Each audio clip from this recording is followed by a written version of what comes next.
The year is 476. A barbarian chieftain named Odoacer walks into the throne room of the last Roman emperor in the West, a teenage boy named Romulus Augustulus, and tells him it is over. The boy is sent into exile.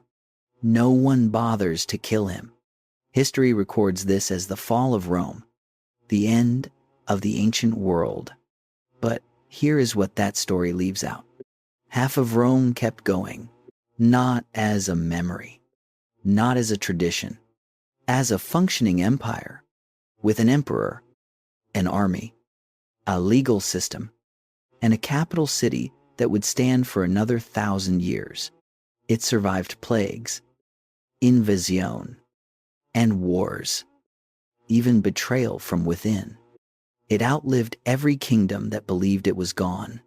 And when it finally fell, in 1453, the man who conquered it did not destroy what remained. He claimed it. This is the story of the empire that refused to end, and almost nothing about it is what you expect. Chapter 1. A World Before the Split. To understand how Byzantium came to exist, you first have to understand the problem it was built to solve. Because the Eastern Roman Empire was not born from weakness. It was born from a clear-eyed recognition that the greatest empire the Western world had ever produced had become too large for any one man, or any one city, to govern. Stand in the middle of the Roman Empire at its height, somewhere around the 2nd century, and try to hold its full dimensions in your mind. To the west, Roman authority reaches the Atlantic coast of what is now Portugal and Spain. To the north, the frontier runs along the Rhine and Danube rivers, a defensive line stretching thousands of miles through the forests and mountains of Central Europe. To the east, Rome controls Asia Minor, Syria, and the borders of Mesopotamia, where it faces the only power in the ancient world that treats it as a genuine equal, the Parthian Empire, and its successor, the Sassanid Persian Empire. To the south, Roman territory covers the entire northern coast of Africa from Egypt to Morocco. This is not an empire in any modest sense of the word. This is a continent, governed by a single administrative system from a single city, for roughly a century and a half. From the reign of Augustus through the height of the Antonine dynasty, this system worked with a consistency that still astonishes historians. Goods moved along Roman roads from Britain to Egypt. Roman law was applied from the Rhine to the Euphrates. A merchant in Alexandria and a soldier on Hadrian's Wall both lived under the same legal framework, carried the same currency, and could appeal ultimately to the same emperor. But the 3rd century changed everything, what historians call the crisis of the 3rd century, running roughly from 235 to 284, was not a single catastrophe. It was a structural collapse that happened slowly, then all at once. In the space of 50 years, the Roman Empire cycled through more than 20 emperors, most of whom died violently. Plague swept through the empire multiple times, with some estimates suggesting it killed as much as 1/3 of the population in affected regions. The Sassanid Persians captured the Emperor Valerian in 260, the first time a Roman emperor had ever been taken prisoner by a foreign enemy. Germanic tribes breached the Rhine and Danube frontiers repeatedly. At one point, the empire fractured into 3 separate pieces that operated almost independently for nearly 15 years. Rome survived the 3rd century, but the man who saved it understood that survival on the old terms was no longer possible. His name was Diocletian. He came from a modest background in what is now Croatia, rose through the military ranks, and seized the imperial throne in 284. He was a gifted administrator, a disciplined commander, and a ruthless political pragmatist. And the solution he developed to Rome's governance problem was one of the most radical administrative experiments in ancient history. He divided the empire, not permanently, and not into two separate states, at least not in his original conception. What Diocletian created was called the Tetrarchy, which means rule of four. Two senior emperors, each with the title Augustus, would govern the eastern and western halves of the empire. Each Augustus would be supported by a junior emperor with the title Caesar, who would assist in governance and eventually succeed to the senior position. Four rulers, one empire. It sounds, in theory, like a recipe for civil war. In practice, under Diocletian's close management, it worked remarkably well for nearly 2 decades. The eastern Augustus governed from Nicomedia in what is now northwestern Turkey. The western Augustus governed from Milan, not Rome, which tells you something about how far the traditional capital had already slipped from its central role. The frontiers were defended more effectively. The administrative burden was distributed. The empire functioned, but the Tetrarchy also contained within it an implicit admission that would prove permanent. The empire was, in practical terms, already two things operating under one name. The East was Greek-speaking, urbanized, commercially sophisticated, and connected to the ancient civilizations of the Eastern Mediterranean. The West was Latin-speaking, more rural, more militarized at its frontiers, and increasingly dependent on federated barbarian troops to fill its legions. These were not simply geographic differences. They were civilizational differences that had been present since Rome first expanded eastward. Differences that the enormous machinery of Roman unity had papered over but never resolved. Diocletian stepped down from power in 305. One of the very few Roman emperors in its long history to leave office by personal choice rather than death or removal by force. And almost immediately, the Tetrarchy collapsed into the civil wars he had designed it to prevent. Out of that chaos emerged the man who would make the most consequential single decision in Byzantine history. Before Byzantium even had a name, Constantine was the son of one of the Tetrarchy's western Caesars. He fought his way to sole power over the Western Empire at the Battle of Milvian Bridge in 312. Where he defeated his rival Maxentius just outside Rome. What happened before that battle, or what Constantine later said happened, transformed not just Roman history, but the history of the world. He claimed that on the eve of the battle, he saw a vision. The accounts differ in their details.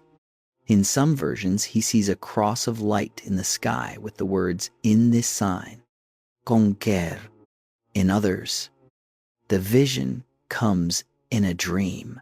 The historian Eusebius of Caesarea, who knew Constantine personally and wrote a biography that is one of our primary sources, describes the vision with the specific detail of a man repeating something he was told directly.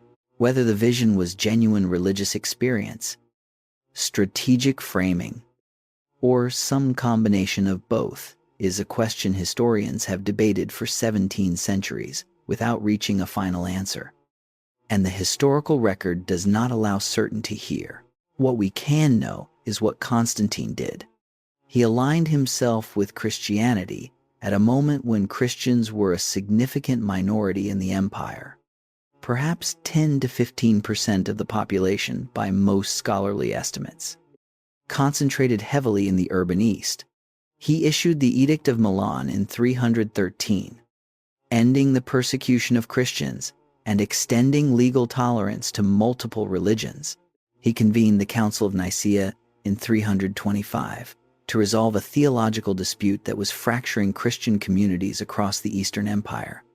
And he began directing imperial resources toward building churches, supporting Christian clergy, and presenting himself as a Christian emperor in ways that no previous Roman ruler had attempted. And then he made the decision that matters most for the story we are telling. In 330, he moved the capital of the empire. He chose a site on the narrow peninsula of the Bosphorus, where Europe and Asia nearly touch, where the waterway connecting the Black Sea to the Mediterranean creates one of the most strategically important geographic bottlenecks on Earth. There had been a Greek city called Byzantium on this site for nearly 1,000 years. Constantine ordered it rebuilt, expanded, and redesigned as a new Rome, complete with a Senate house, a forum, a hippodrome for chariot racing, and the infrastructure of imperial administration. He called it Constantinople, the city of Constantine. The choice of location was not accidental, and it was not sentimental. It was a strategic calculation of the first order. Constantinople sat at the intersection of the primary trade routes between Europe and Asia. It could be supplied by sea even if its land approaches were cut off, which meant it could survive sieges that would have starved any other city into submission. It was within reasonable operational distance of both the Danube frontier in the northwest and the Persian frontier in the east, and it was located in the heart of the Greek-speaking East. The wealthier, more urbanized, more administratively sophisticated half of the empire that was already carrying more of the Roman project's weight than the West. Think about what that geographic position actually meant in practice. A city that cannot be starved. A city that can receive supplies by sea from any direction. A city sitting at the only crossing point between two continents for hundreds of miles in either direction. Diocletian had divided the empire because it was too large to govern from one place. Constantine chose the one place on earth from which you could govern as much of it as possible for as long as possible. He chose correctly. Constantinople would not fall for over 1,000 years. The empire Constantine left behind when he died in 337 was still formally one thing: one emperor, or competing emperors, governing one empire under one law. But the seeds of what would become Byzantium had been planted. A capital in the east, a state increasingly bound to a specific religious institution, an administrative system relying more heavily on the educated bureaucratic class of the eastern provinces, standing on the walls of Constantinople in 330, looking out at the Bosphorus, where Europe and Asia faced each other across a strip of water you could almost shout across. You could already see the shape of what was coming. Not the fall of Rome, the transformation of Rome into something that would outlast it by 1,000 years, survive everything the ancient and medieval world could throw at it, and end not with a whimper, but with a last emperor choosing to die on the walls of the city his civilization had built. The most powerful city in the world was under construction. The empire that would spend the next 11 centuries trying to take it had not yet realized what it was going to be up against. Chapter 2. The Inheritance Constantine and the New Rome. There is a particular kind of leader that history produces once or twice in a century. Not the kind that wins battles, though Constantine won plenty. Not the kind that builds monuments, though he built some of the most significant in the ancient world. The kind that looks at the civilization they have inherited and decides, with a clarity that most people would mistake for arrogance, that the entire framework needs to be rebuilt from the ground up. Constantine was that kind of leader. And to understand what he built, you have to sit with a question that historians have argued about for 17 centuries without fully resolving it. Was he a genuine believer? Or was he a political genius who recognized that Christianity was the most powerful organizational technology the ancient world had yet produced? The honest answer is that we cannot know for certain. The sources we have do not allow us to peer inside his motivations with confidence. What we can say is that his behavior across his reign is consistent with a man who took his religious commitments seriously while also understanding their political utility. And that combination? Sincere belief and political intelligence working in the same direction at the same time is precisely the combination that transforms civilizations. When Constantine emerged from the civil wars of the early 4th century as the dominant power in the Roman world, he was not inheriting a stable institution. He was inheriting a system that had survived the crisis of the 3rd century through a combination of military discipline, administrative reorganization, and sheer institutional momentum. But that had lost something it could not easily name or replace. The empire still functioned. The roads still ran. The legions still fought.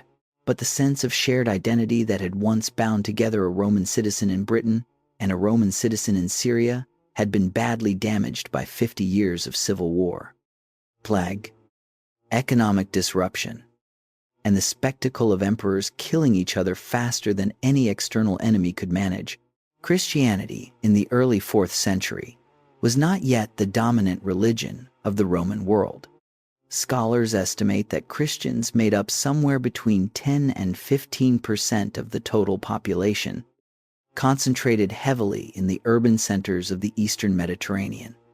But what Christianity had, which no other religious movement in the Roman world had developed to the same degree, was the capacity to create loyalty that transcended the other categories people used to define themselves. A Christian in Alexandria and a Christian in Lyon shared something that a Roman citizen in Alexandria and a Roman citizen in Lyon did not necessarily share. They shared a story, a set of rituals, a community structure, and a claim about the meaning of their lives that reached past ethnicity, past class, past regional identity, to something that felt, to the people who held it, like the most fundamental thing about them. For an emperor trying to rebuild a sense of shared identity in an empire that had spent 50 years tearing itself apart, this was not primarily a theological observation. It was a political one. Military force could hold territory. Law could regulate behavior. But nothing in the Roman toolkit could manufacture the voluntary, deeply felt loyalty that Christian communities had built through 2 centuries of persecution and survival. Among rulers of the Western imperial tradition, Constantine was among the first to understand this at the scale of an entire empire and to act on it accordingly. The Edict of Milan in 313 was his first major public move, issued jointly with his eastern colleague Licinius. It extended legal tolerance to Christians and all other religious groups, ending the organized persecution that had characterized much of the previous century. What came next went considerably further. Constantine began directing imperial resources toward Christian institutions on a scale that had no precedent. He commissioned the construction of major churches in Rome, Jerusalem, and Constantinople, buildings whose scale and architectural ambition announced that the empire was investing in this tradition at the highest level. He exempted Christian clergy from the municipal obligations that consumed the time and resources of local elites across the empire, effectively subsidizing the church's administrative structure. He gave bishops legal authority to adjudicate certain disputes, expanding the church's institutional role in Roman civic life, and in 325, he convened the Council of Nicaea. The theological dispute that made Nicaea necessary had been building for years. A priest in Alexandria named Arius had developed a position on the nature of Christ that was spreading rapidly through the Eastern Church and generating fierce opposition. The Arian position, simplified considerably, held that Christ was a created being, the first and greatest of God's creations, but not co-equal with God himself. The opposing position, associated most forcefully with the bishop Athanasius, held that Christ was fully divine, of the same substance as God the Father, co-eternal and co-equal. This sounds, from a modern distance, like an abstract theological debate. It was not. It was a dispute about the fundamental nature of the religion that Constantine was trying to make the cement of his empire, and it was tearing Christian communities apart in cities across the eastern Mediterranean. Bishops who held opposing positions were refusing to communicate with each other. Communities were splitting. The institutional unity that made Christianity politically useful was being shredded by a question about the internal relationship of the divine. Constantine did not fully understand the theology. By the accounts of contemporaries, what he understood was that division was unacceptable. Approximately 250 to 300 bishops gathered at Nicaea in 325. The emperor himself presided. A Roman emperor, in his imperial robes, sitting in the middle of a theological dispute between bishops, using the unmistakable weight of state power to push toward resolution. The council produced the Nicene Creed, defining Christ as of the same substance as the Father. It also established procedures for calculating the date of Easter, addressed jurisdictional questions among bishops, and began the long process of defining what an institutional, state-supported Christianity would look like in practice. What Nicaea represents, for the story of Byzantium, is the establishment of a template that would define the empire's character for as long as it lasted. The emperor was the protector of the church, the convener of councils, the enforcer of institutional unity. Church and state were not separate in the Byzantine conception. They were, in the ideal formulation that Byzantine political thinkers developed over subsequent centuries, a single organism with two heads, the emperor governing the body of the empire and the patriarch governing its soul, each dependent on the other, neither complete without the other. This arrangement was never as clean in practice as it was in theory. Emperors and patriarchs clashed repeatedly across Byzantine history. Theology was weaponized in power struggles that had nothing to do with doctrine. But the template established at Nicaea, of an empire whose religious and political identity were inseparable, shaped everything that followed for 1,000 years. Constantine died in 337, having transformed the institutional, cultural, and geographic foundations of the empire he governed. He did not see himself as creating something new. He saw himself as renewing something ancient, bringing the eternal Roman project into alignment with what he believed was a better framework for sustaining it. Whether he was right about that is a question that Byzantine history answers in a complicated way. The framework he established did sustain an empire for 1,000 years. It also generated conflicts, schisms, and crises that his simpler predecessors never had to manage. Both things are part of his legacy, and the history that keeps only one of them has not yet reckoned with what Constantine actually built. He left behind a city that would become, within a generation, the center of the civilized world. He left behind an institutional church that would become one of the most powerful organizations in human history. He left behind a template for the relationship between religious and political authority that Byzantium would spend 1,000 years arguing about, refining, and fighting over. And he left behind, in the city on the Bosphorus, the most important demonstration in the ancient world that Rome was not a place, it was an idea. And ideas do not fall on a particular date to a particular enemy. They transform, they find new forms. And the new form that Rome was about to take was already being shaped. In a distant Balkan province, by a boy whose uncle had just seized the treasury of an empire and whose ambitions were about to put every pound of it to work. Chapter 3. The last Roman and the first Byzantine, Theodosius to Justinian. There is no single day on which the Eastern Roman Empire became Byzantium. No emperor woke up one morning and decided to stop being Roman and start being Byzantine. The people who lived in Constantinople for the entire 1,000-year span of what we call the Byzantine Empire never called themselves Byzantines. They called themselves Romans. They called their empire the Roman Empire. They called their emperor the Roman Emperor. The name Byzantine comes from Byzantium, the ancient Greek city on whose site Constantinople was built, and it was applied by Western European scholars in the 15th and 16th centuries, after the empire had already ended, to distinguish the medieval Greek-speaking empire from the classical Latin-speaking empire of Rome.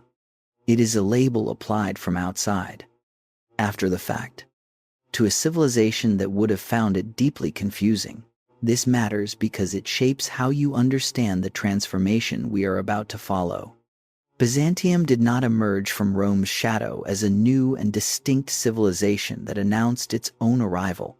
It emerged from within Rome, changing gradually across several generations, until at some point, the thing it had become was sufficiently different from what it had been that a new name became useful to historians trying to describe it accurately.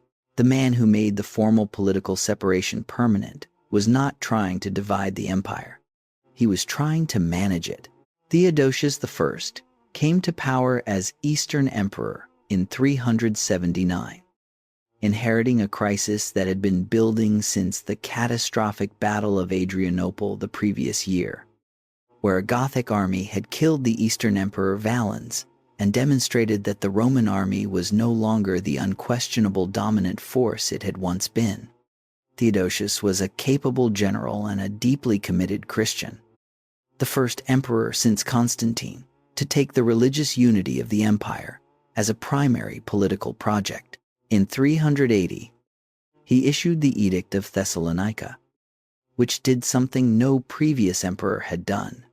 It declared Nicene Christianity not merely the protected and favored religion of the empire, but its official state religion, traditional pagan religion, which had been the dominant religious practice of the Roman world for 1,000 years, was progressively restricted under his reign and that of his successors. This was a transformation of the Roman Empire's fundamental character, more radical than anything Constantine had done. Constantine had sponsored Christianity and favored it. Theodosius began the process of making it definitional to Roman identity in ways whose implications would echo across every subsequent century of Byzantine history. Theodosius also became, in 394, the last emperor to rule the entire Roman Empire as a single political entity. When he died in 395, he divided the empire between his two sons. Arcadius received the east, Honorius received the west. The division was not intended as permanent, but this time, it did not reverse.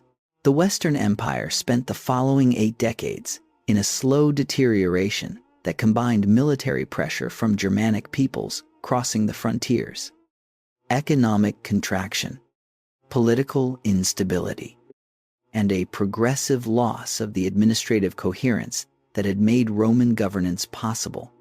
The Eastern Empire watched this process from Constantinople with a complicated mixture of concern, occasional assistance, and a certain degree of relief that the worst pressures were falling on the other half. When Odoacer deposed Romulus Augustulus in 476 and sent the Western imperial regalia to Constantinople with a polite message suggesting that one emperor was sufficient for the Roman world, the Eastern Emperor Zeno received the gesture and responded with characteristic pragmatism. He gave Odoacer the title of patrician, placing him formally within the Roman hierarchy as a subordinate governor. The pretense of Roman unity was maintained in the paperwork. Nobody was fooled. But the paperwork mattered, because it meant that even in its moment of greatest humiliation, the idea of Rome as a single empire was preserved in the institutional language of the East. The Eastern Emperor was now, in theory, the emperor of the entire Roman world. It was a fiction. It was also a claim that would be acted on, with enormous consequences, by a future emperor named Justinian. Zeno and his successor Anastasius, who ruled from 491 to 518, are among the most underappreciated emperors in Byzantine history. They kept the Eastern Empire functional, financially solvent, and militarily defensible during a period when the Western Empire had collapsed, and the temptation to attempt reconquest had to be weighed against the very real possibility that the attempt would destroy the East as well. Anastasius was particularly gifted as a financial administrator. He reformed the copper coinage. He abolished a hated tax that had been collected with a brutality that contemporary sources describe in vivid terms. And he accumulated a treasury surplus that later historians, working from documentary sources, estimate at 320,000 pounds of gold. Picture that number for a moment. 320,000 pounds of gold, sitting in the treasury of Constantinople when Anastasius died. That surplus would fund his successor's ambitions for decades. And those ambitions were going to need every pound of it. The transformation happening during this period was linguistic as well as institutional. The gradual shift from Latin to Greek as the primary language of Eastern imperial administration was not a sudden decision, but a long process extended across multiple generations, reflecting the demographic reality that the empire's population spoke Greek and needed its government to speak Greek as well. This shift, more than any single political event, was one of the clearest markers of the transformation from Eastern Roman to something distinctly different, even as those living through it continued to call themselves Romans without any sense of contradiction. There is one figure from this transitional period who illuminates precisely what was being lost and preserved simultaneously.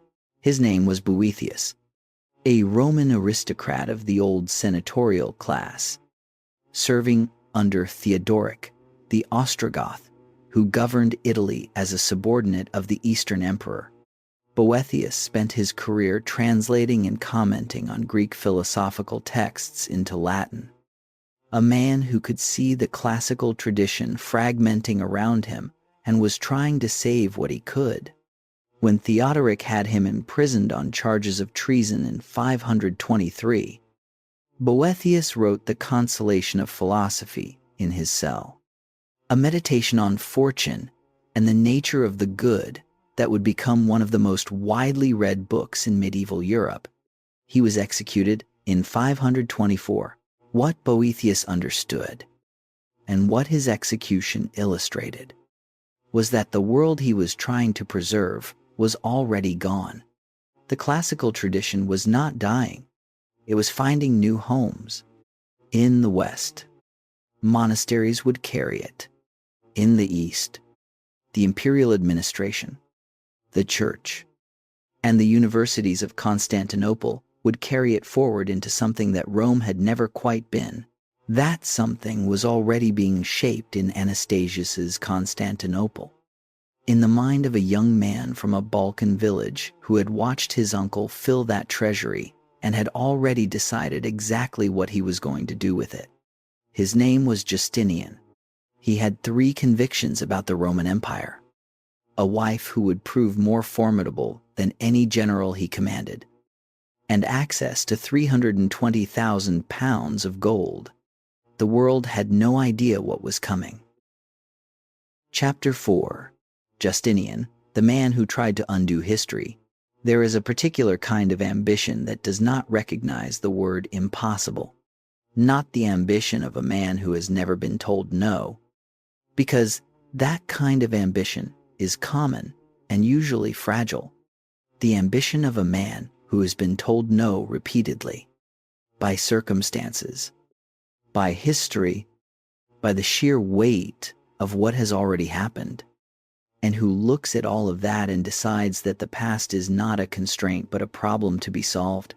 Justinian I was that kind of man, and the reign he produced, from 527 to 565, was the most dramatic, the most consequential, and in certain respects, the most instructive case study in Byzantine history of what happens when extraordinary vision meets the limits of what an empire can actually sustain. He was born around 482 in a village in the province of Dacia, in what is now roughly the area of modern Serbia or North Macedonia, depending on which historian you follow on the precise location. His family was Latin-speaking in a region that was culturally transitional between the Latin West and the Greek East. His uncle Justin was a soldier who had risen through the ranks to become the commander of the palace guard. And when the elderly Anastasius died in 518 without a clear successor, Justin maneuvered himself onto the throne with the support of the military faction and the right combination of political timing. Justin I was competent but not formally educated. He relied heavily on his nephew, who had received the kind of thorough classical education that Justin himself had never had access to manage the administrative and policy dimensions of his reign. By the time Justinian formally became co-emperor in 527 and sole emperor a few months later when Justin died, he had been the effective driving force behind imperial policy for nearly a decade. He brought to that policy 3 convictions that would define everything he did. The first was that the Roman Empire was one, not had been one, was one. The barbarian kingdoms that had carved up the western provinces were, in Justinian's framework, not legitimate states, but illegal occupations of Roman territory. The emperor in Constantinople was the emperor of all Romans everywhere, and the western provinces were not lost territories, but temporarily mismanaged ones, awaiting restoration to their proper governance. The second conviction was that Roman law needed to be systematized and made accessible in a way that 5 centuries of accumulated legislation had rendered nearly impossible. The legal tradition Justinian inherited was a vast and contradictory mass of imperial edicts, senatorial decisions, and juristic commentary, full of contradictions, obsoleta provisions, and gaps that created genuine uncertainty across the entire legal system. The third conviction was that doctrinal unity within Christianity was essential to the health and stability of the empire. The theological disputes that had fractured the church since Nicaea were, for Justinian, not abstract religious questions, but political emergencies that weakened the institutional coherence the empire depended on. He pursued all 3 convictions simultaneously, with an energy that contemporaries found either inspiring or terrifying depending on where they stood in relation to it. But before any of his great projects could fully unfold, his reign nearly ended in the streets of Constantinople, in an event that tells you more about the volatile politics of Byzantine urban life than almost anything else in the historical record. The Nika Revolt of 532 had its roots in the chariot racing factions that dominated Constantinople's public life. The Blues and the Greens were not simply fan clubs. They were organized urban constituencies with their own political interests and their own capacity for collective action that could shift quickly into collective violence. When members of both factions were sentenced to death for roles in previous street violence, and the executions were botched, Fury spread through both groups simultaneously. The two factions, normally rivals, united against Justinian under the battle cry of Nika, which means conquer. They set fire to large sections of the city. They proclaimed a rival emperor. Within days, much of Constantinople was burning, and Justinian's hold on power was so uncertain that the sources describe him seriously considering flight by boat. What stopped him from fleeing was his wife. Theodora's origins were, by the standards of Roman imperial society, spectacularly unconventional for an empress. Her father had been a bear trainer at the hippodrome. She had worked as a performer in her youth. And the historian Procopius, who witnessed these events directly, describes her early career with a hostility that most historians, including James Allen Evans, treat as reflecting personal animosity as much as historical accuracy. The precise details of her early life are filtered through sources with strong opinions about her. What is not disputed is what she did in the crisis of January 532, in the palace, with Justinian and his advisors preparing to evacuate as the city burned outside. Theodora spoke. The account preserved by Procopius records her words with a directness, suggesting he considered them genuinely significant.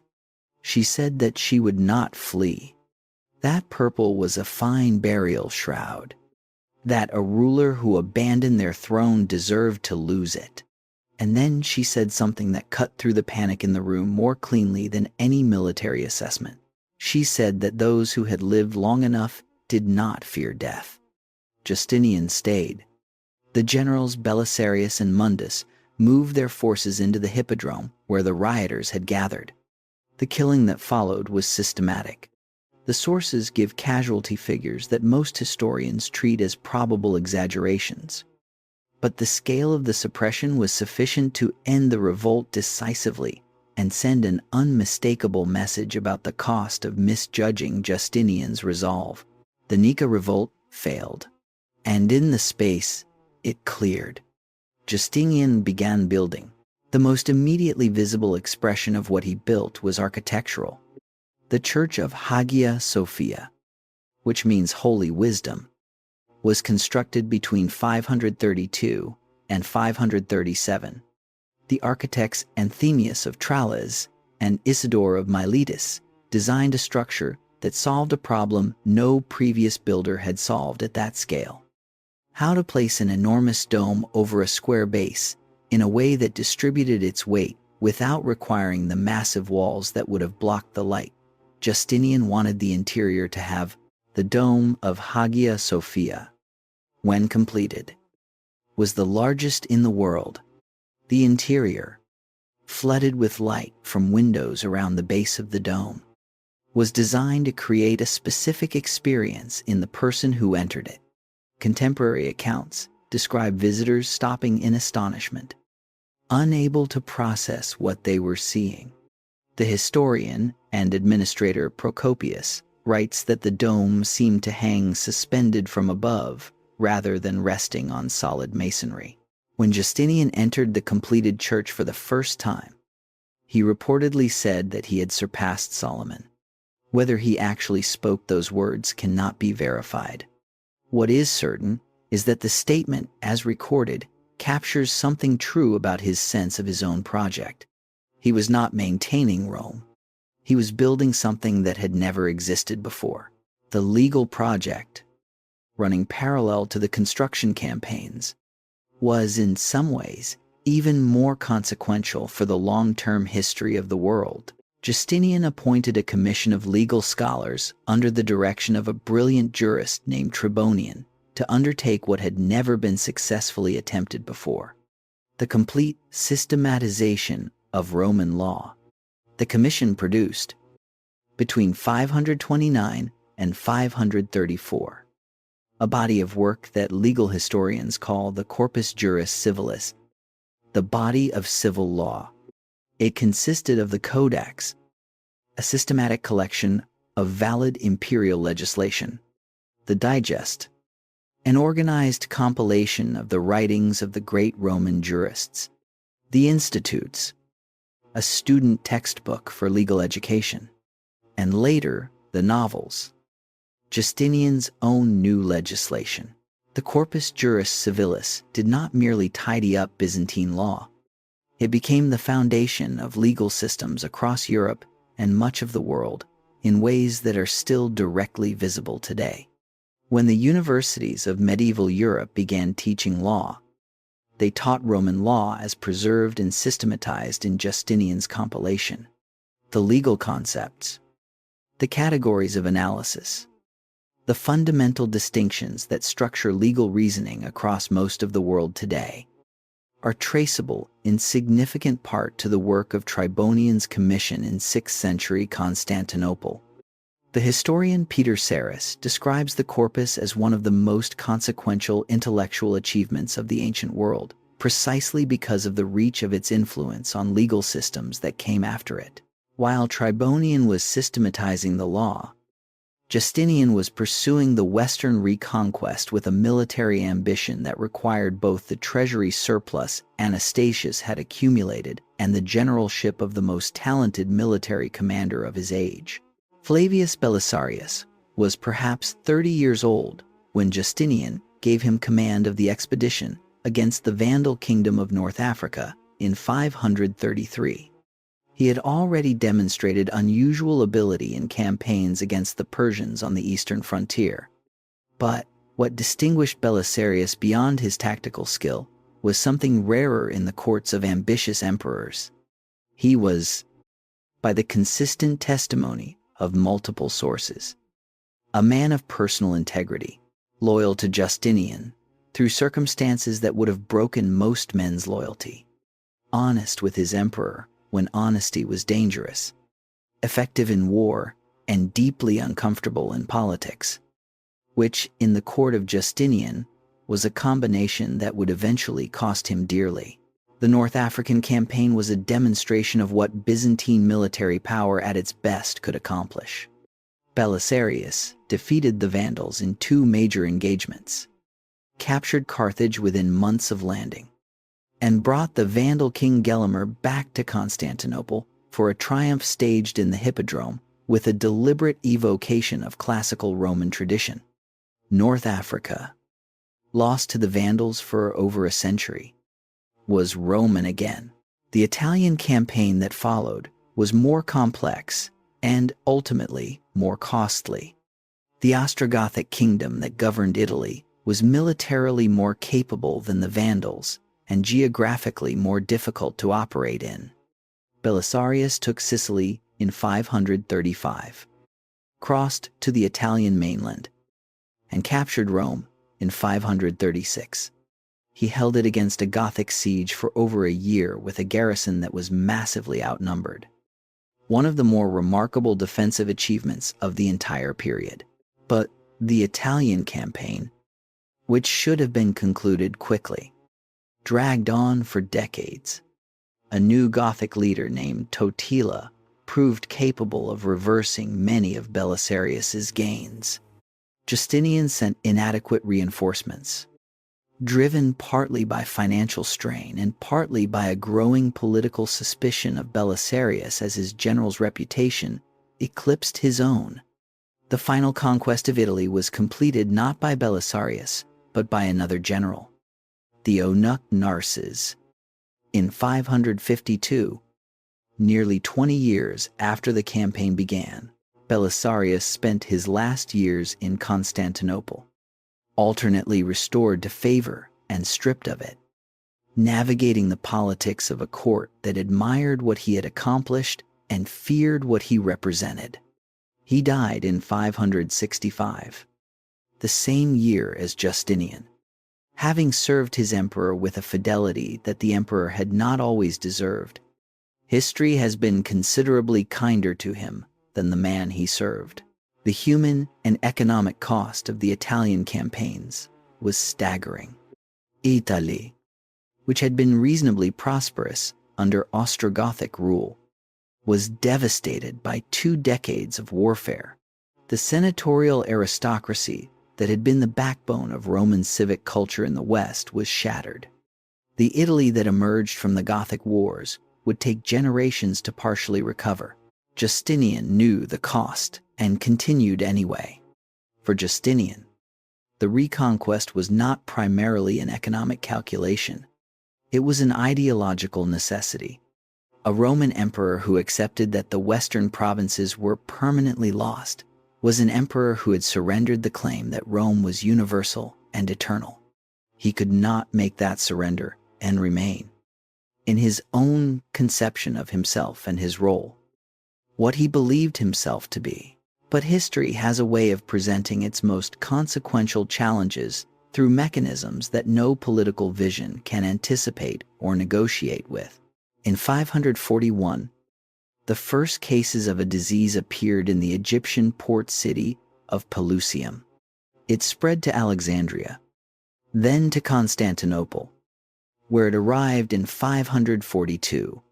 The historian Procopius, who was in Constantinople during the outbreak, describes scenes that are almost identical in their particulars to what medieval European witnesses would describe 8 centuries later when the same disease returned with full force.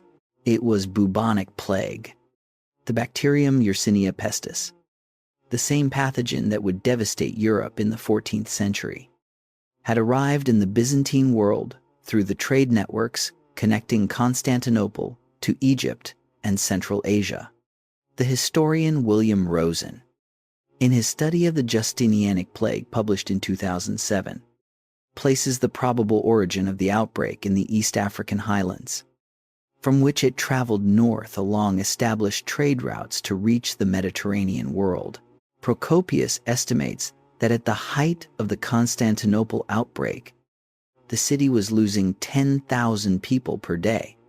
Most modern historians treat this specific figure as an exaggeration, but estimates derived from the available evidence still suggest mortality rates during the acute phase that were catastrophic by any measure.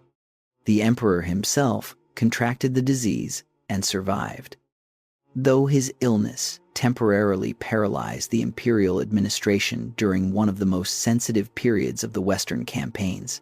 The plague spread through the empire in waves across the following decades. Agricultural production fell, tax revenues dropped, military recruitment became more difficult. The economic foundation that had supported Justinian's ambitious programs began to erode in ways that no administrative reform could fully reverse. Justinian lived until 565, ruling for 38 years in total.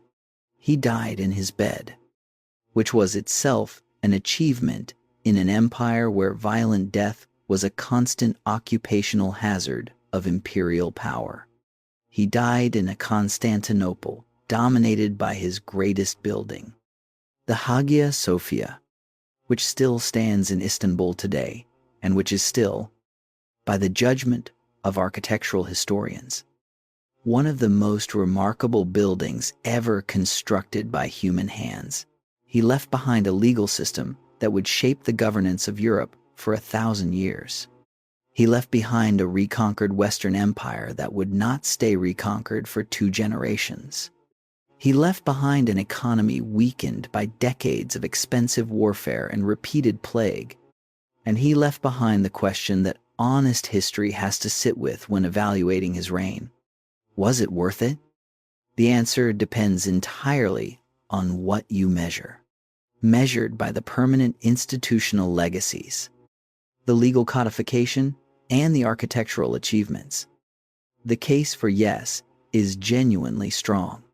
Measured by the human cost of the Western campaigns, by the economic exhaustion that made Byzantium more vulnerable to the catastrophic challenges of the following century, by the plague mortality whose full dimensions we still cannot precisely quantify.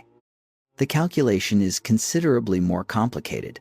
Justinian is the first and perhaps the clearest example in Byzantine history of a truth that the empire would confront repeatedly across its 1,000-year existence. Greatness and overreach are not opposites. They are often the same force moving in the same direction, at the same time, with the same person driving both. The world Justinian built was magnificent. It was also, in certain structural respects, already cracking before he closed his eyes for the last time. The next generation would not have the luxury of wondering whether those cracks mattered. They were about to find out in the worst possible way. Chapter 5. The Crucible Plague, Persia, and the Arab Explosion. The year is 628. The Emperor Heraclius stands in Jerusalem, returning the true cross to the Church of the Holy Sepulchre in a ceremony that the Byzantine world has been waiting 600 years to witness. He has just accomplished something that no Byzantine emperor has managed in a century and a half. He has defeated Persia, not simply repelled it, destroyed it. He had spent 6 years conducting one of the most audacious military campaigns in the history of the ancient world, striking deep into Persian territory while his own capital was under siege, gambling the entire empire on a strategic insight so counterintuitive that his own advisors had begged him not to try it. And he had been right. The Sassanid Shah Khosrow II lay dead, overthrown by his own nobles. The provinces that Persia had occupied for a decade, Syria, Palestine, Egypt, the richest territories in the empire, were Roman again. Heraclius was approximately 54 years old.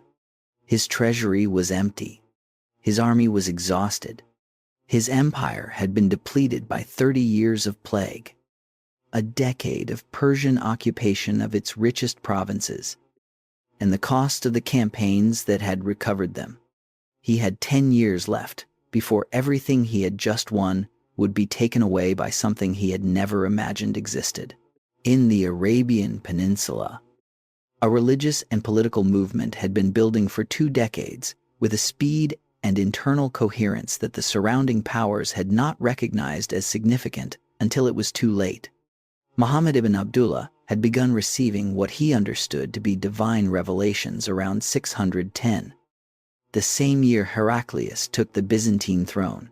The movement he founded spread through the Arabian Peninsula with a unity of purpose and an organizational coherence that still requires careful explanation from historians working on the period. By the time Muhammad died in 632, a political and military force existed that had not existed before. By 636, that force had defeated a Byzantine army at the Battle of Yarmouk and was sweeping through Syria. By 642, Egypt had fallen.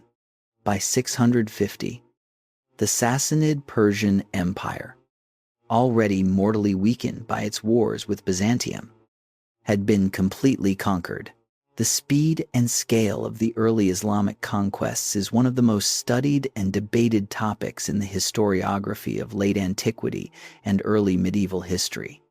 Scholars, including Hugh Kennedy, in his study of the Great Arab Conquests published in 2007, and Fred Donner, in his work on Muhammad and the Believers, have examined the military, religious, economic, and political factors involved with care and without claiming simple answers. The early Islamic expansion had its own internal logic and momentum that historians continue to study and debate. What the evidence also shows is that several converging conditions made the specific moment particularly consequential. Byzantium was more structurally vulnerable in 636 than it had been at any point in a century. Depleted by plague and the long Persian wars in precisely the ways described above, the populations of Syria, Palestine, and Egypt had experienced Persian occupation followed by Byzantine reconquest, and their levels of resistance to a new political authority varied significantly by region and community. The Arab armies combined genuine military effectiveness with an organizational and ideological cohesion that created momentum difficult to stop once it was in motion. And the early Muslim command structure produced several commanders of exceptional operational ability, including Khalid ibn al-Walid, whose speed of movement consistently caught Byzantine forces unprepared. Heraclius spent the last years of his reign watching the provinces he had sacrificed a decade of campaigning to recover disappear to a force he had never anticipated and could not effectively counter. He died in 641, having presided over both the greatest Byzantine military triumph in a century and the beginning of the most devastating territorial loss in Byzantine history. Both things happened in the same reign. The same man oversaw both. The history that focuses only on one is not complete. What was left of Byzantium after the Arab conquests was, in purely territorial terms, dramatically smaller than what Justinian had governed. Syria, Palestine, Egypt, and eventually the North African provinces that had been so expensively reconquered were lost. What remained was Anatolia, the Balkans, and a reduced presence in Italy and along the Adriatic coast. This was not the end, but it was the moment when Byzantium definitively stopped being what Rome had been. And it was the moment when the empire began, under the pressure of necessity, to discover something that empires rarely discover until crisis forces it on them. That being smaller can make you stronger. That losing what you cannot defend can clarify what you can. The theme system reorganized Byzantine military and civilian administration around the new reality of a threatened frontier. The economy contracted around the reduced tax base, but rationalized in ways that made Constantinople's commercial position more, rather than less, important per capita. The church became a more unified institution in a smaller empire where external threat encouraged cohesion.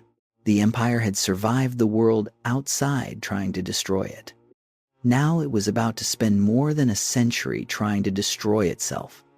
Not from without, from within, in a conflict so strange, so sustained, and so deeply Byzantine that it could only have happened to this particular civilization in this particular moment of its history.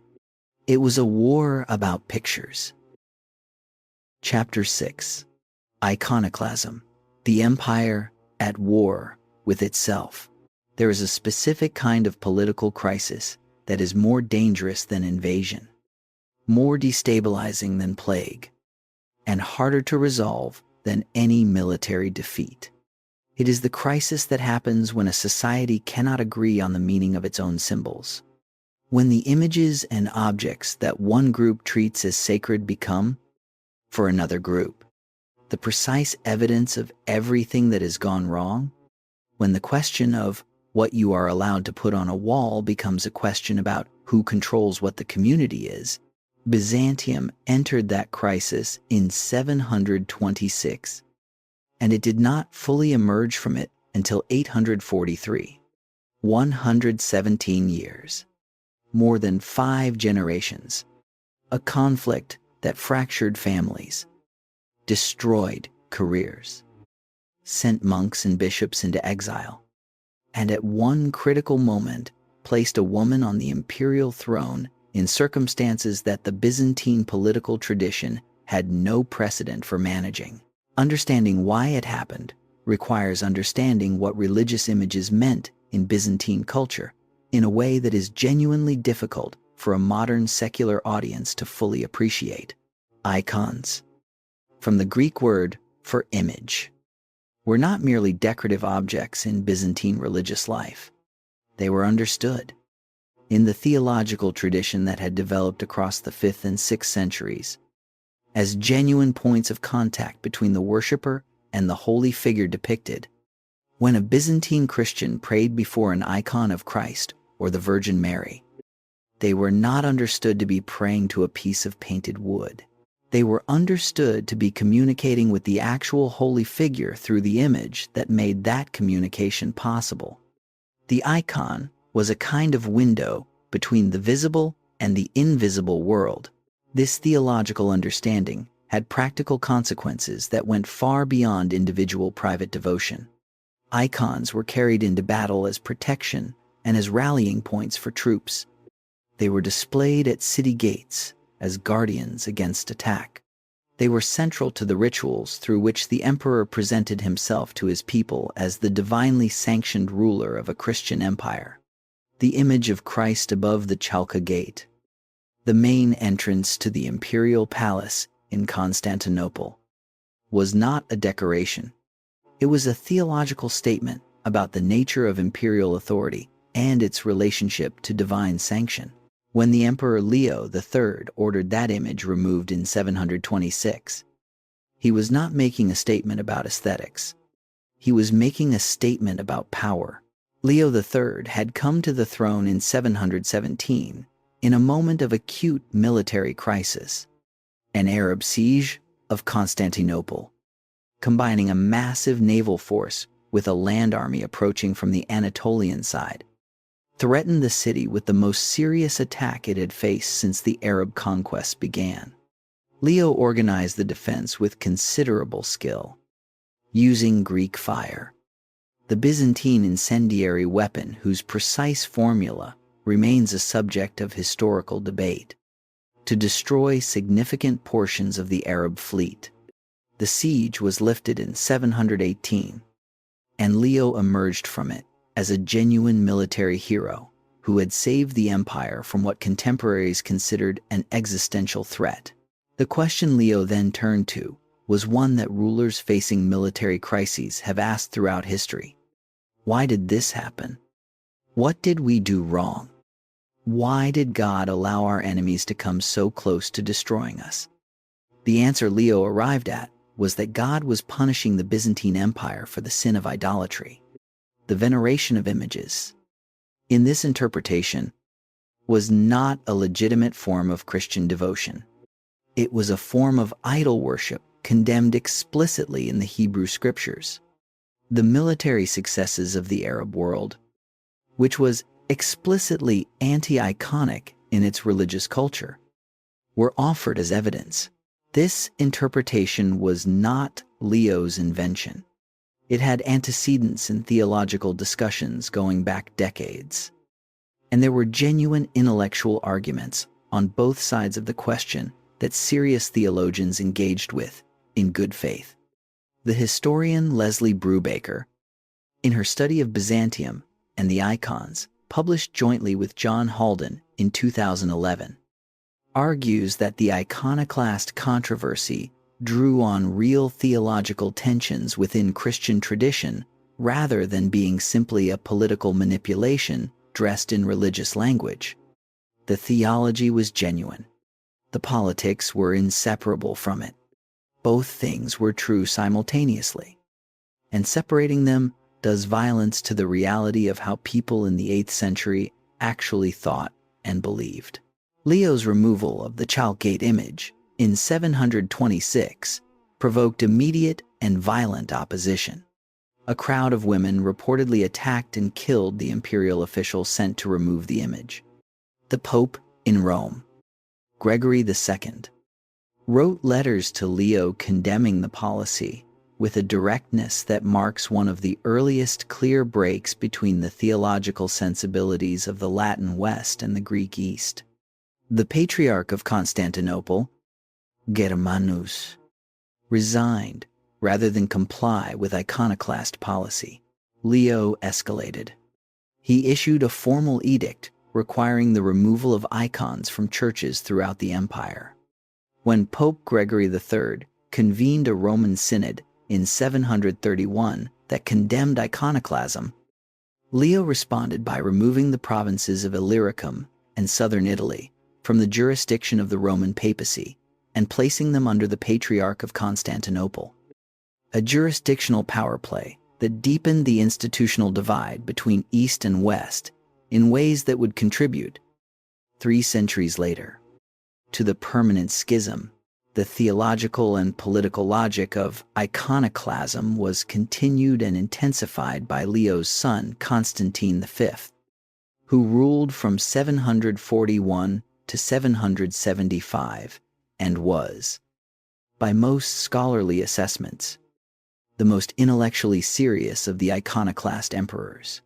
Constantine convened a council at Hieria in 754 that he intended to give iconoclasm the same ecumenical authority that Nicaea had given orthodoxy 4 centuries earlier.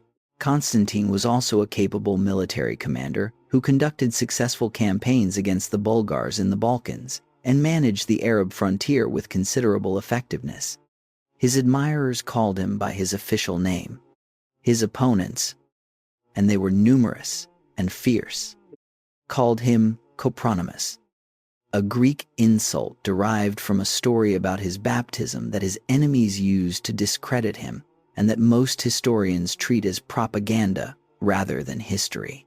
The opposition to iconoclasm was centered in the monasteries, and the monks who led that opposition demonstrated a capacity for institutional resistance that the imperial government consistently underestimated. The abbot Theodore of Stadios, whose community became one of the primary centers of iconophile theological argument and organizational resistance, was exiled multiple times and continued writing and organizing from exile. The theologian John of Damascus, writing from outside Byzantine territory in the Caliphate, where the emperor's edicts could not reach him, produced systematic defenses of icon veneration that became foundational texts for the iconophile position and that the historian Sidney Griffith treats as among the most significant theological achievements of the 8th century. The first restoration of icons came in 787, and it came from a direction that no iconoclast emperor had anticipated. Constantine V had died in 775. His son Leo IV died in 780, leaving as regent his widow Irene, governing on behalf of their young son, Constantine VI. Now, Irene deserves more than a paragraph in a story like this one. She had been brought to Constantinople from Athens as a teenager to marry the heir to the imperial throne. A girl from a provincial family dropped into the most treacherous political environment in the medieval world. She had learned that environment from the inside, watched how power worked and how it was taken, who held it and who lost it and why. She had done all of this while being, at every stage, dismissed by the people around her as a woman in a system that had been designed by men for men. When Leo died and left her as regent, she faced a court full of iconoclast officers who had been trained and promoted by iconoclast emperors for decades. She faced a military establishment that viewed female authority with deep suspicion. She faced the constant threat that her own son, when he came of age, would simply take the throne from her. And she faced the theological situation she had inherited, an empire committed to a policy she personally opposed and that she believed was wrong. She did not move immediately. She moved carefully.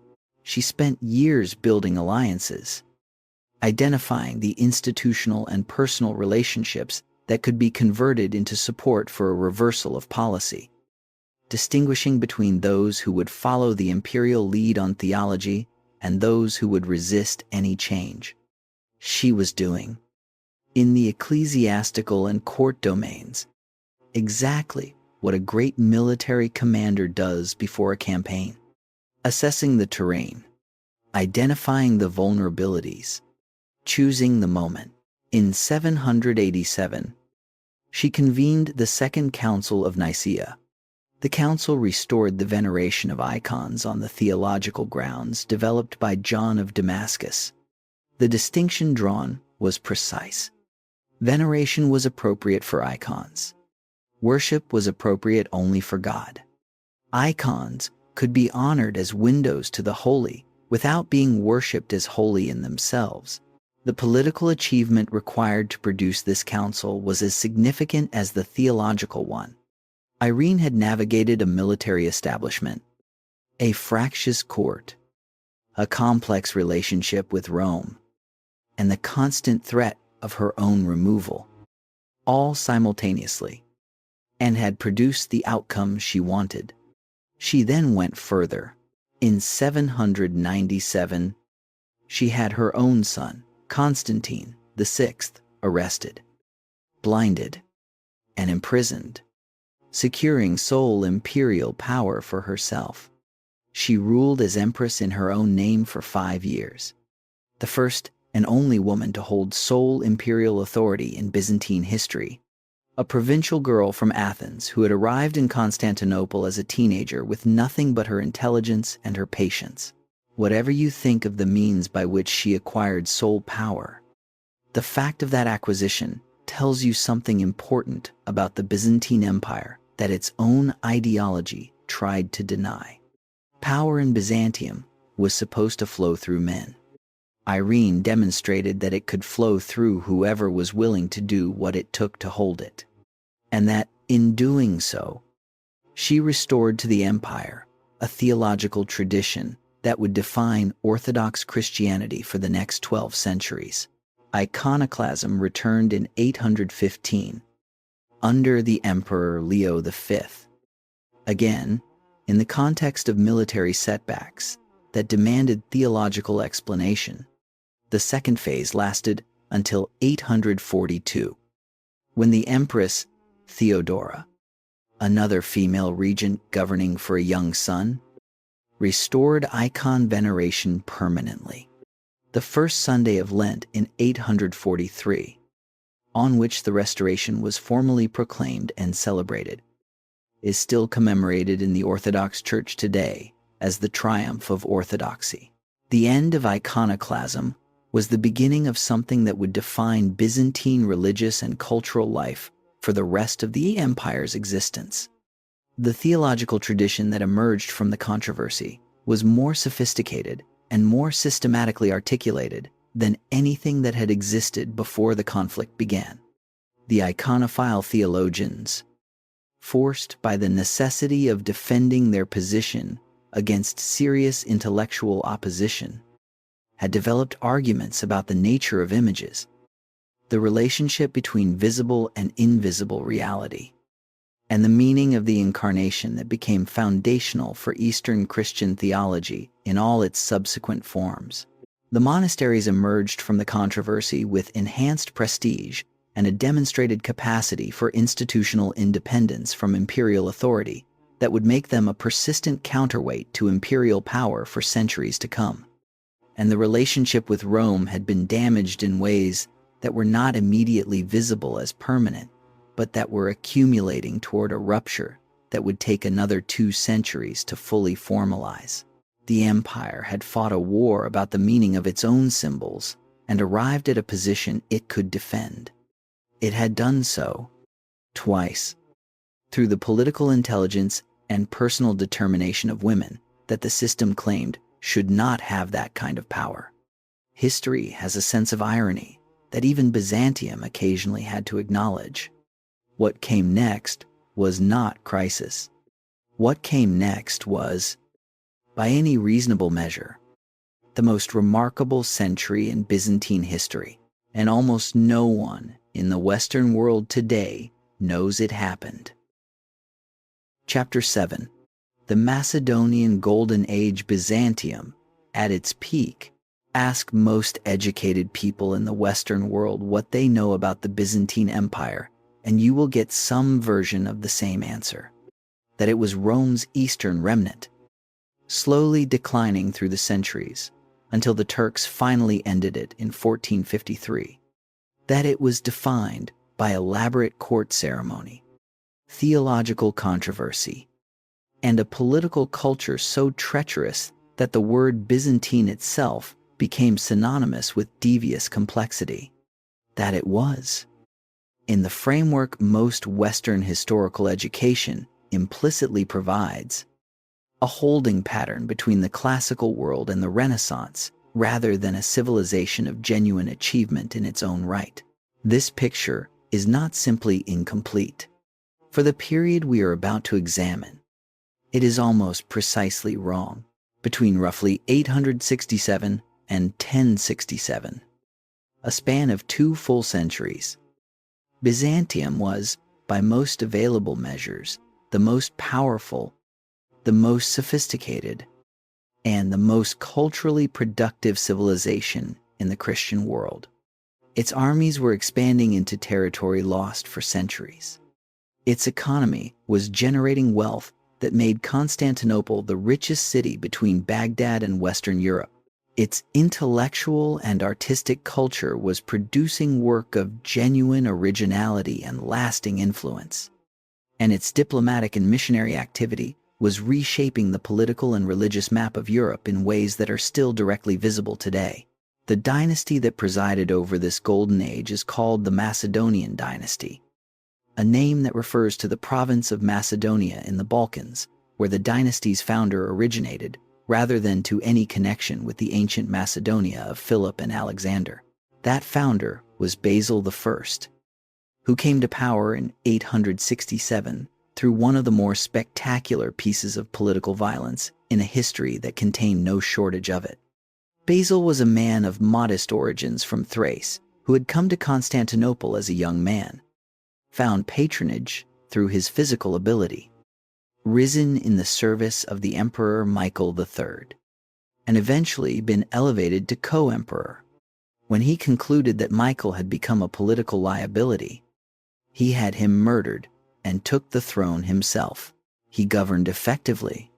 He stabilized the administration, continued the legal reforms that Justinian had begun and subsequent centuries had allowed to become inconsistent, and established the institutional foundation on which his successors would build the Golden Age.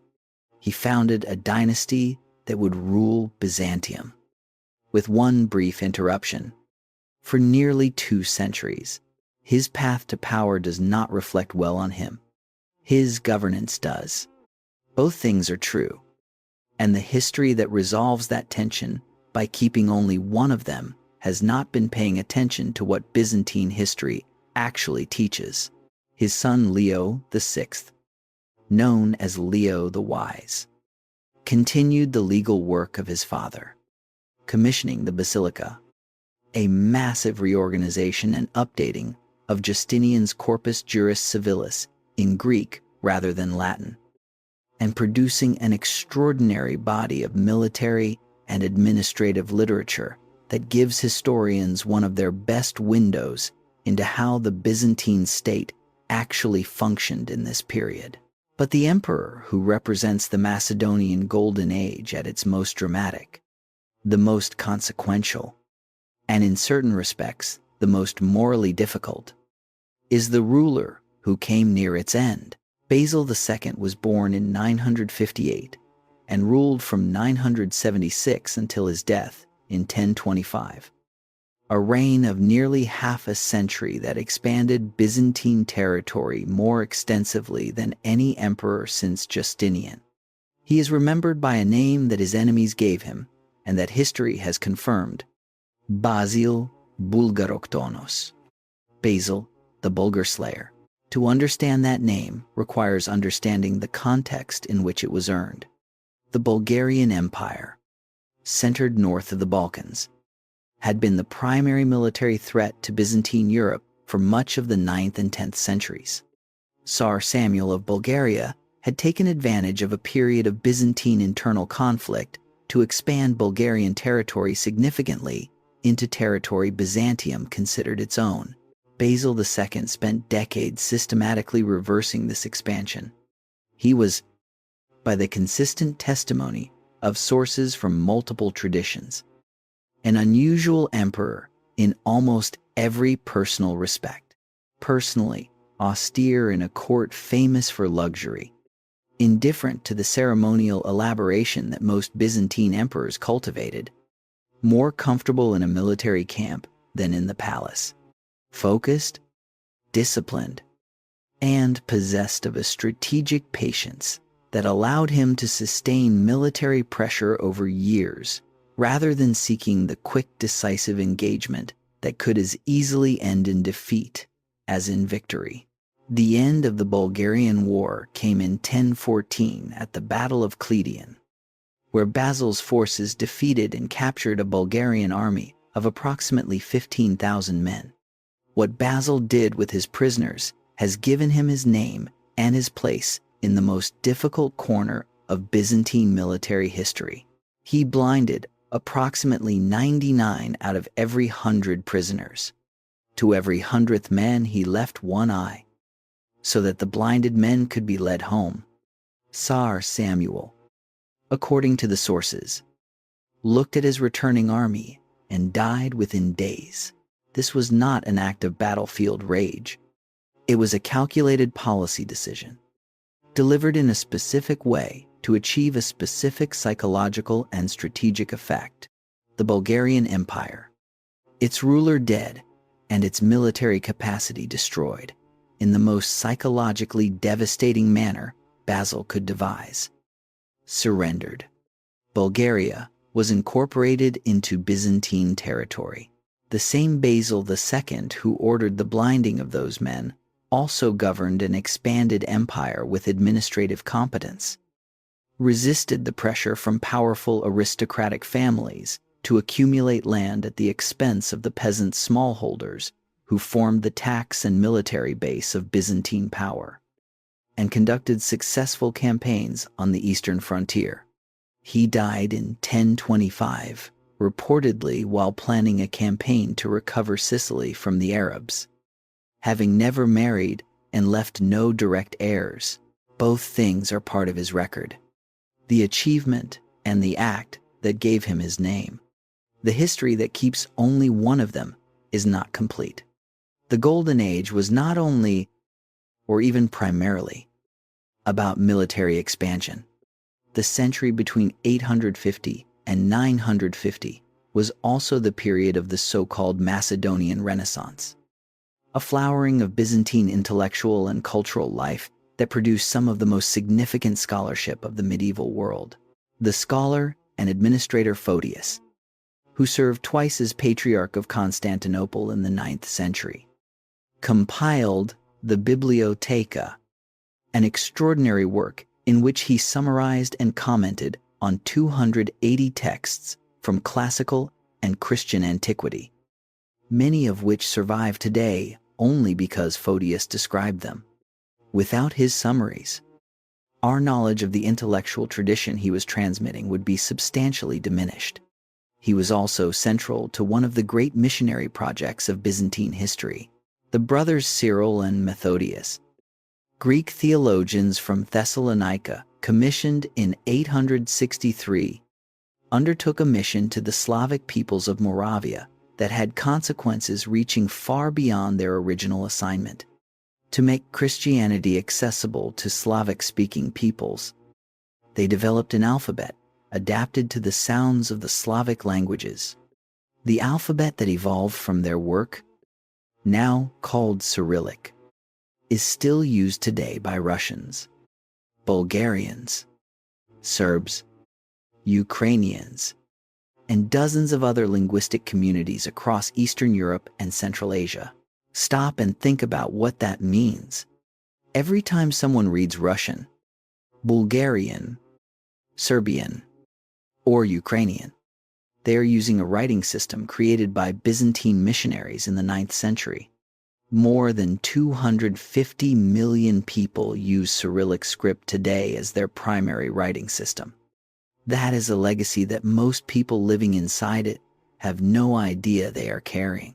The conversion of the Rus, the Slavic and Scandinavian peoples centered on the city of Kiev, was arguably the most consequential single act of Byzantine diplomatic and cultural influence in the empire's entire history.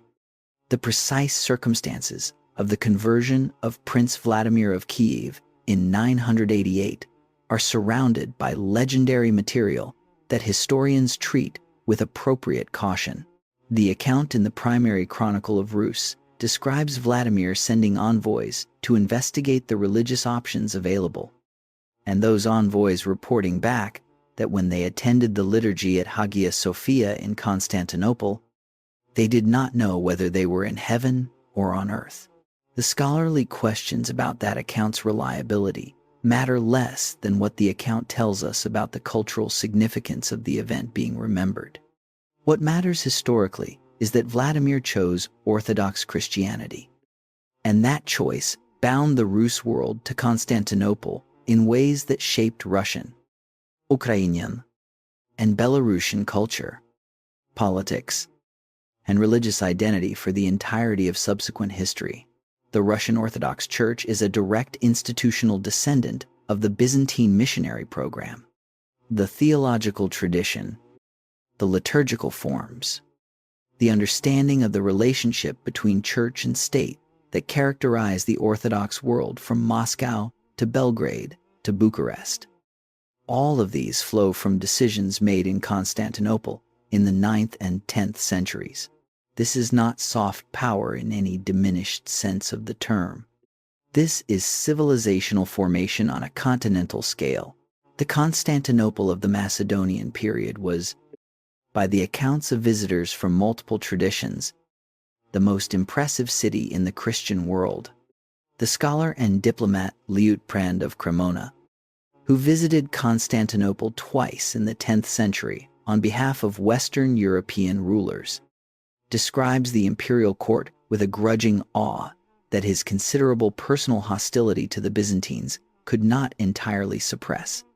The mechanical throne that rose and fell during imperial audiences, the golden trees with mechanical birds that sang, the mechanical lions that roared and moved, were deliberate demonstrations of Byzantine technological and organizational capacity.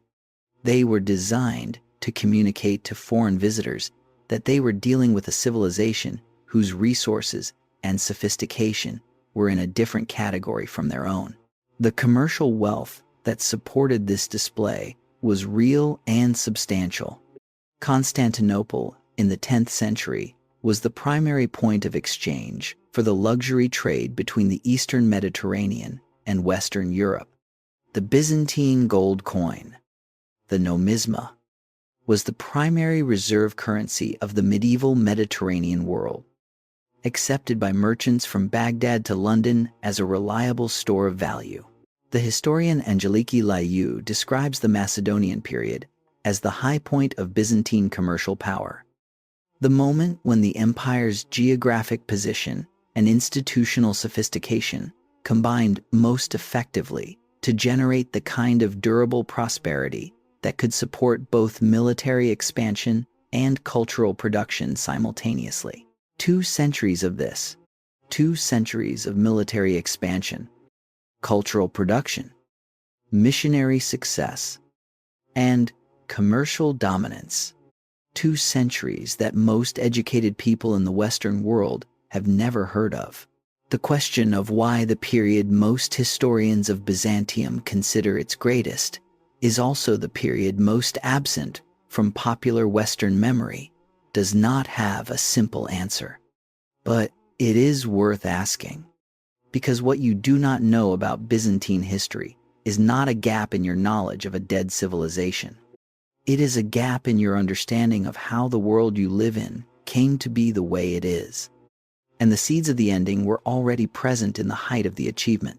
After Basil II died in 1025 without heirs, the Macedonian dynasty entered a period of weaker rulers, political instability, and the progressive erosion of the administrative and military competence that had sustained the Golden Age.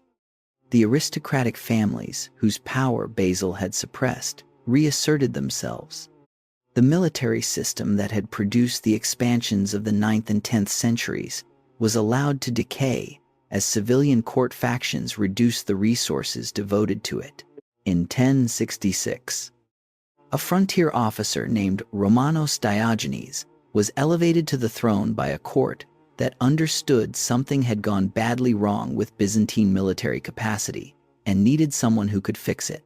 He was capable. He was energetic. He understood the problem he had been asked to solve.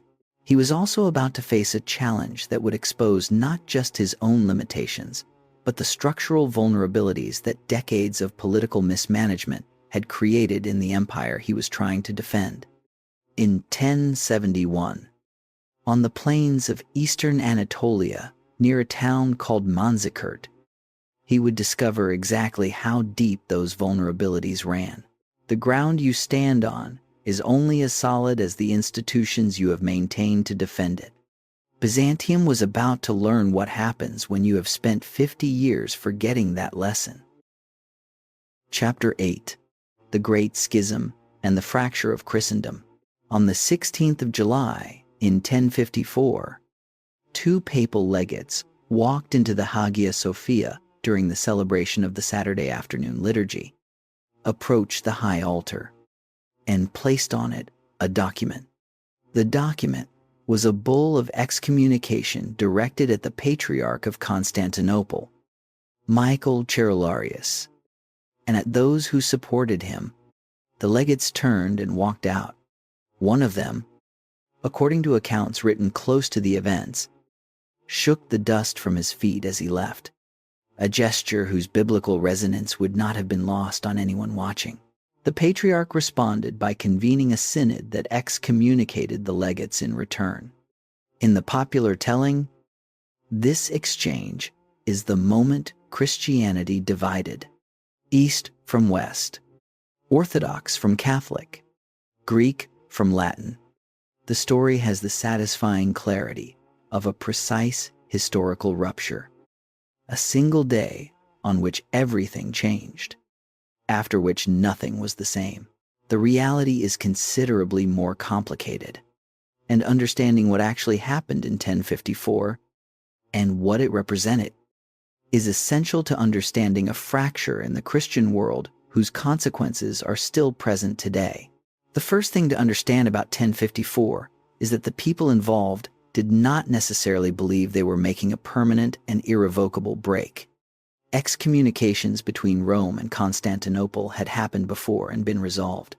The specific dispute that produced the exchange in 1054 was, in its immediate occasion, a fairly technical disagreement about ecclesiastical jurisdiction in southern Italy, overlaid with a personal conflict between the papal legate Humbert of Silva Candida and the Patriarch Cerularius that both men's contemporaries described as involving significant amounts of mutual contempt that had nothing to do with theology.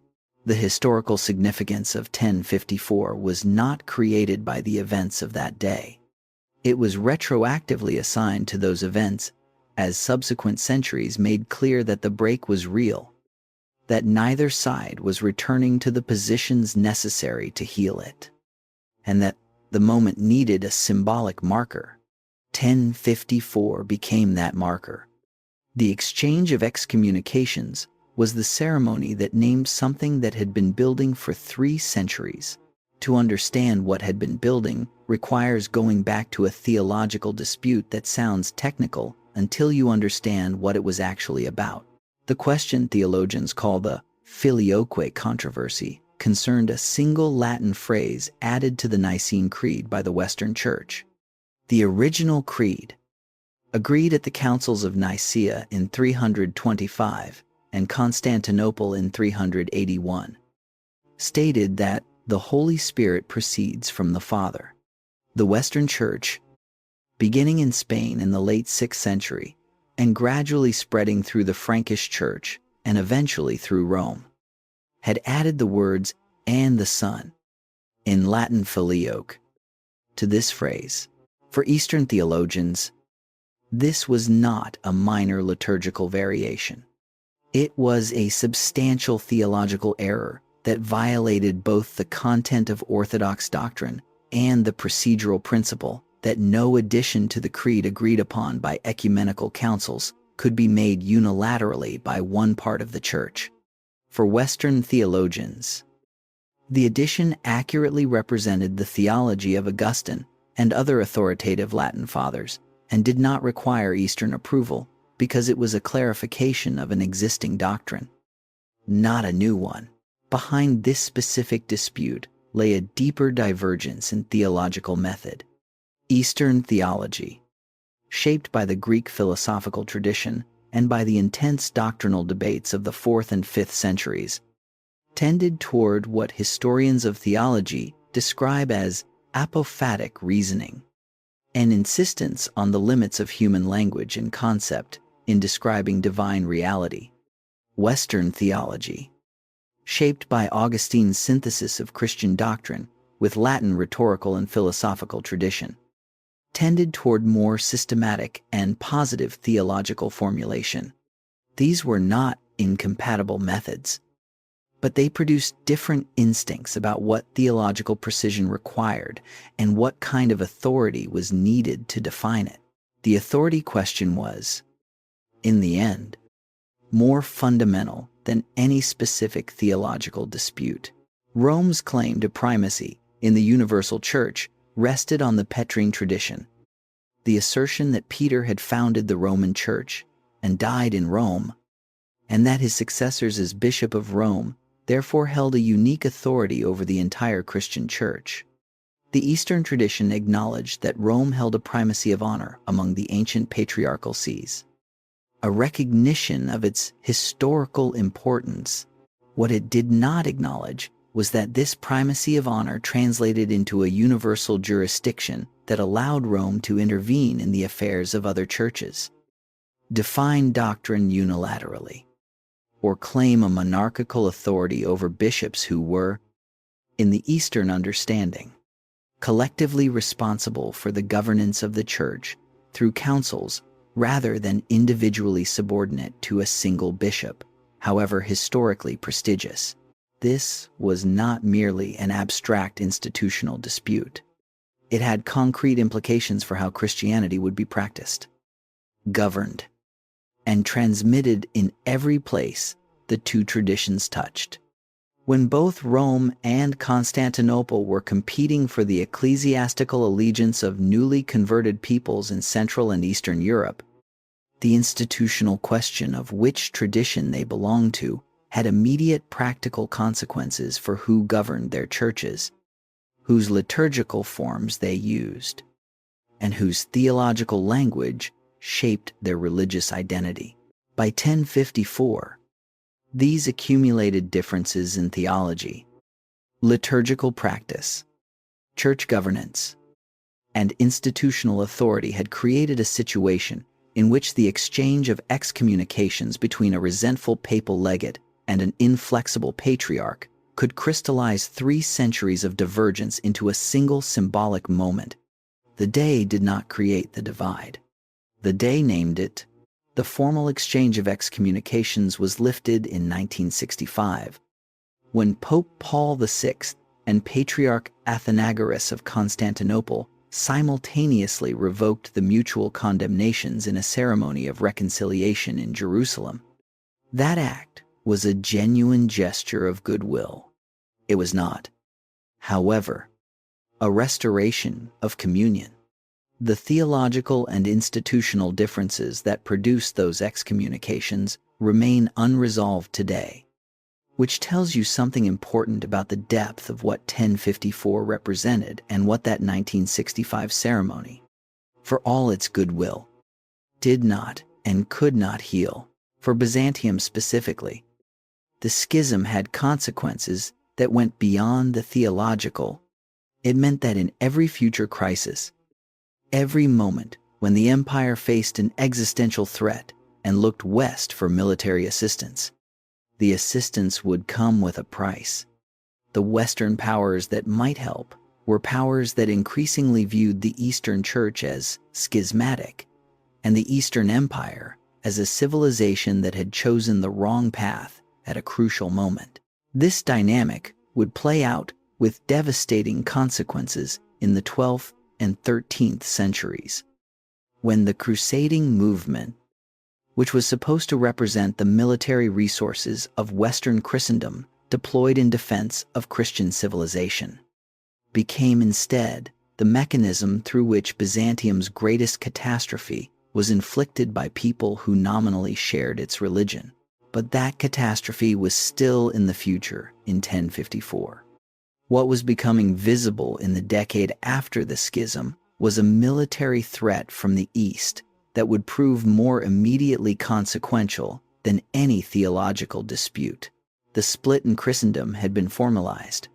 The split in Byzantine territorial security was about to be inaugurated, And the empire that had survived everything the 7th and 8th centuries had thrown at it was about to discover that survival requires more than institutional memory and cultural confidence. It requires the capacity to defend the ground you stand on. And that capacity was about to be tested to destruction on the plains of eastern Anatolia in a battle that lasted one afternoon and changed the next 4 centuries. Chapter 9. Manzikert and the Beginning of the End.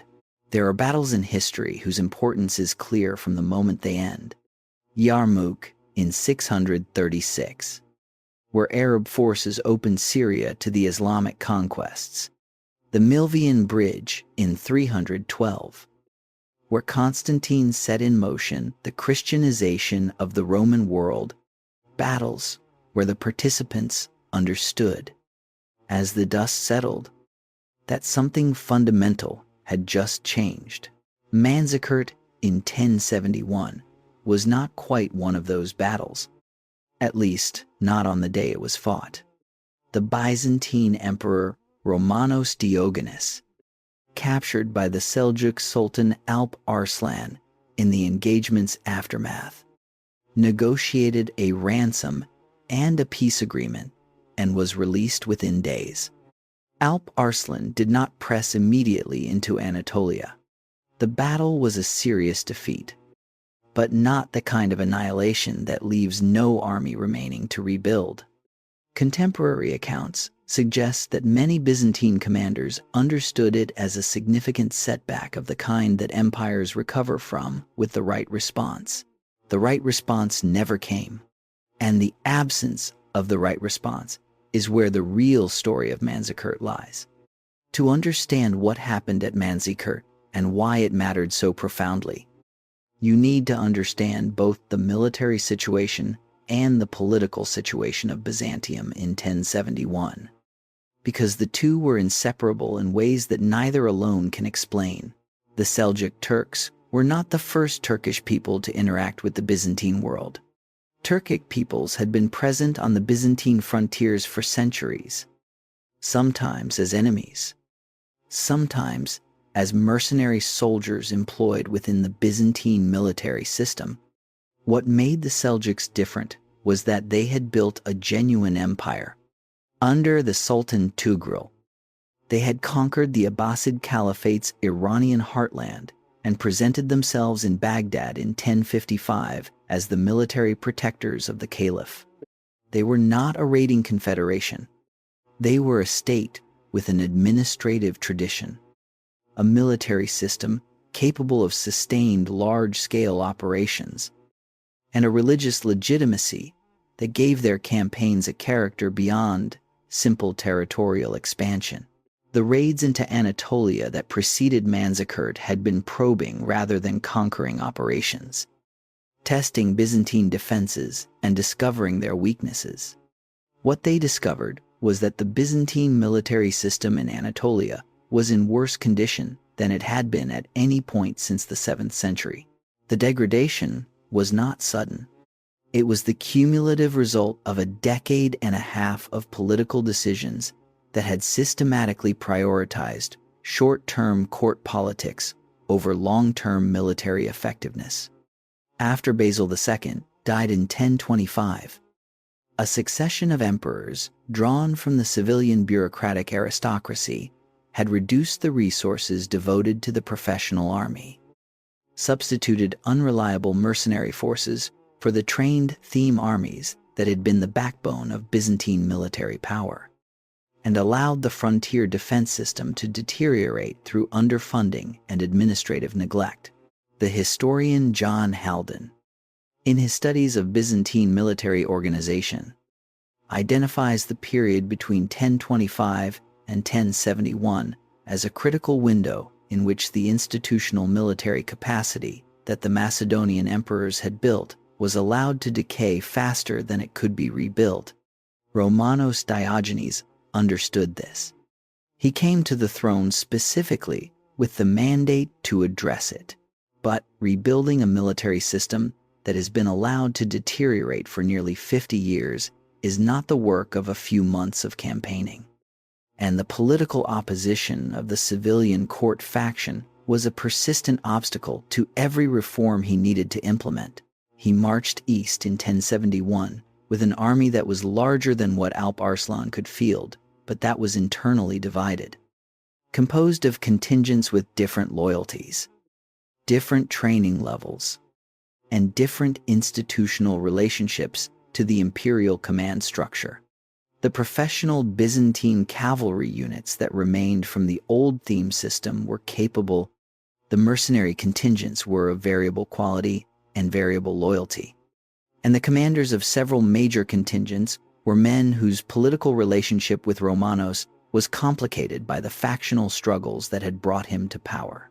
The engagement near the town of Manzikert, in what is now eastern Turkey, unfolded in ways that the sources describe with enough consistency to allow a reasonably confident reconstruction, though the details of medieval battle accounts always require careful handling. Alp Arslan's forces used mounted archery and fluid engagement and withdrawal, designed to draw Byzantine heavy cavalry out of its formation and destroy it in detail. Romanos attempted to force a decisive engagement that the Seljuk forces consistently avoided. As the afternoon wore on and the Byzantine formation became extended and disordered, sections of the army began to withdraw. What turned a difficult tactical situation into a catastrophe was a political act performed in the middle of a battle. Andronikos Doukas, commanding the Byzantine rear guard and representing the court faction that had opposed Romanos's elevation to the throne, turned his forces and marched away. Whether this was a deliberate act of political betrayal or a misinterpretation of a tactical signal is a question that the sources, most of which were written by people with strong opinions about the Doukas family, do not allow to be answered with certainty. The historian John Skylitzes describes it as deliberate. Other historians, including John Birkenmeier, are more cautious about accepting a reading that conveniently places all blame on a single act of treachery. The honest answer is that we do not know with confidence, and both interpretations remain in scholarly discussion. What is not disputed is the result. The Byzantine center, deprived of rearguard support, was surrounded and destroyed. Romanos Diogenes was captured, the second Byzantine emperor to be taken prisoner by a foreign enemy in the empire's history. Alp Arslan treated his prisoner with courtesy. He negotiated a ransom and a peace agreement under which Romanos would pay a substantial sum and acknowledge Seljuk authority over certain frontier territories. If it had been implemented and respected, Manzikert might have remained a serious but manageable defeat. It was not implemented. Romanos returned to Byzantine territory to find that a coup had been launched in his absence. The Doukas family had placed their candidate on the throne. Romanos was captured, blinded with a brutality that went beyond the usual Byzantine practice of using blinding as a relatively humane alternative to execution, and died of his injuries within months. The peace agreement died with him. The new government in Constantinople had no intention of honoring commitments made by an emperor they considered illegitimate. And in the absence of a functioning peace settlement, the Seljuk Turks began moving into Anatolia, not as a raiding force, but as settlers and administrators, establishing control over territory that Byzantine civil war had left undefended. Within a decade of Manzikert, the Seljuks controlled most of Anatolia. The theme system that had organized Byzantine military and civilian administration across the peninsula was disrupted or destroyed across most of its extent. The agricultural base that had fed Constantinople and provided the tax revenue and military manpower that sustained the empire was lost. The city of Nicaea, barely 100 miles from Constantinople across the Sea of Marmara, became the capital of a Seljuk sultanate. This was the real catastrophe of Manzikert, not the battle itself, but the political disintegration that followed it. An empire that had faced the Arab conquests of the 7th century and managed its contraction into a smaller but functional state was now facing a similar territorial loss while simultaneously tearing itself apart in a succession crisis that prevented any coherent response. The man who began to put the pieces back together was Alexios, the first Komnenos, who seized the throne in 1081.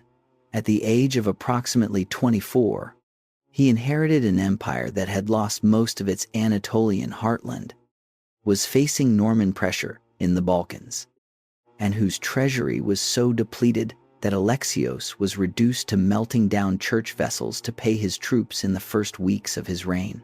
He was 24 years old. His empire was falling apart, and he was melting down church silver to pay soldiers. What he accomplished over the next 30 years was a stabilization that was more impressive for the circumstances from which it began than for the ultimate position it achieved. He reformed the currency. He rebuilt the central military force. He recovered some Anatolian territory through military pressure and diplomatic maneuvering.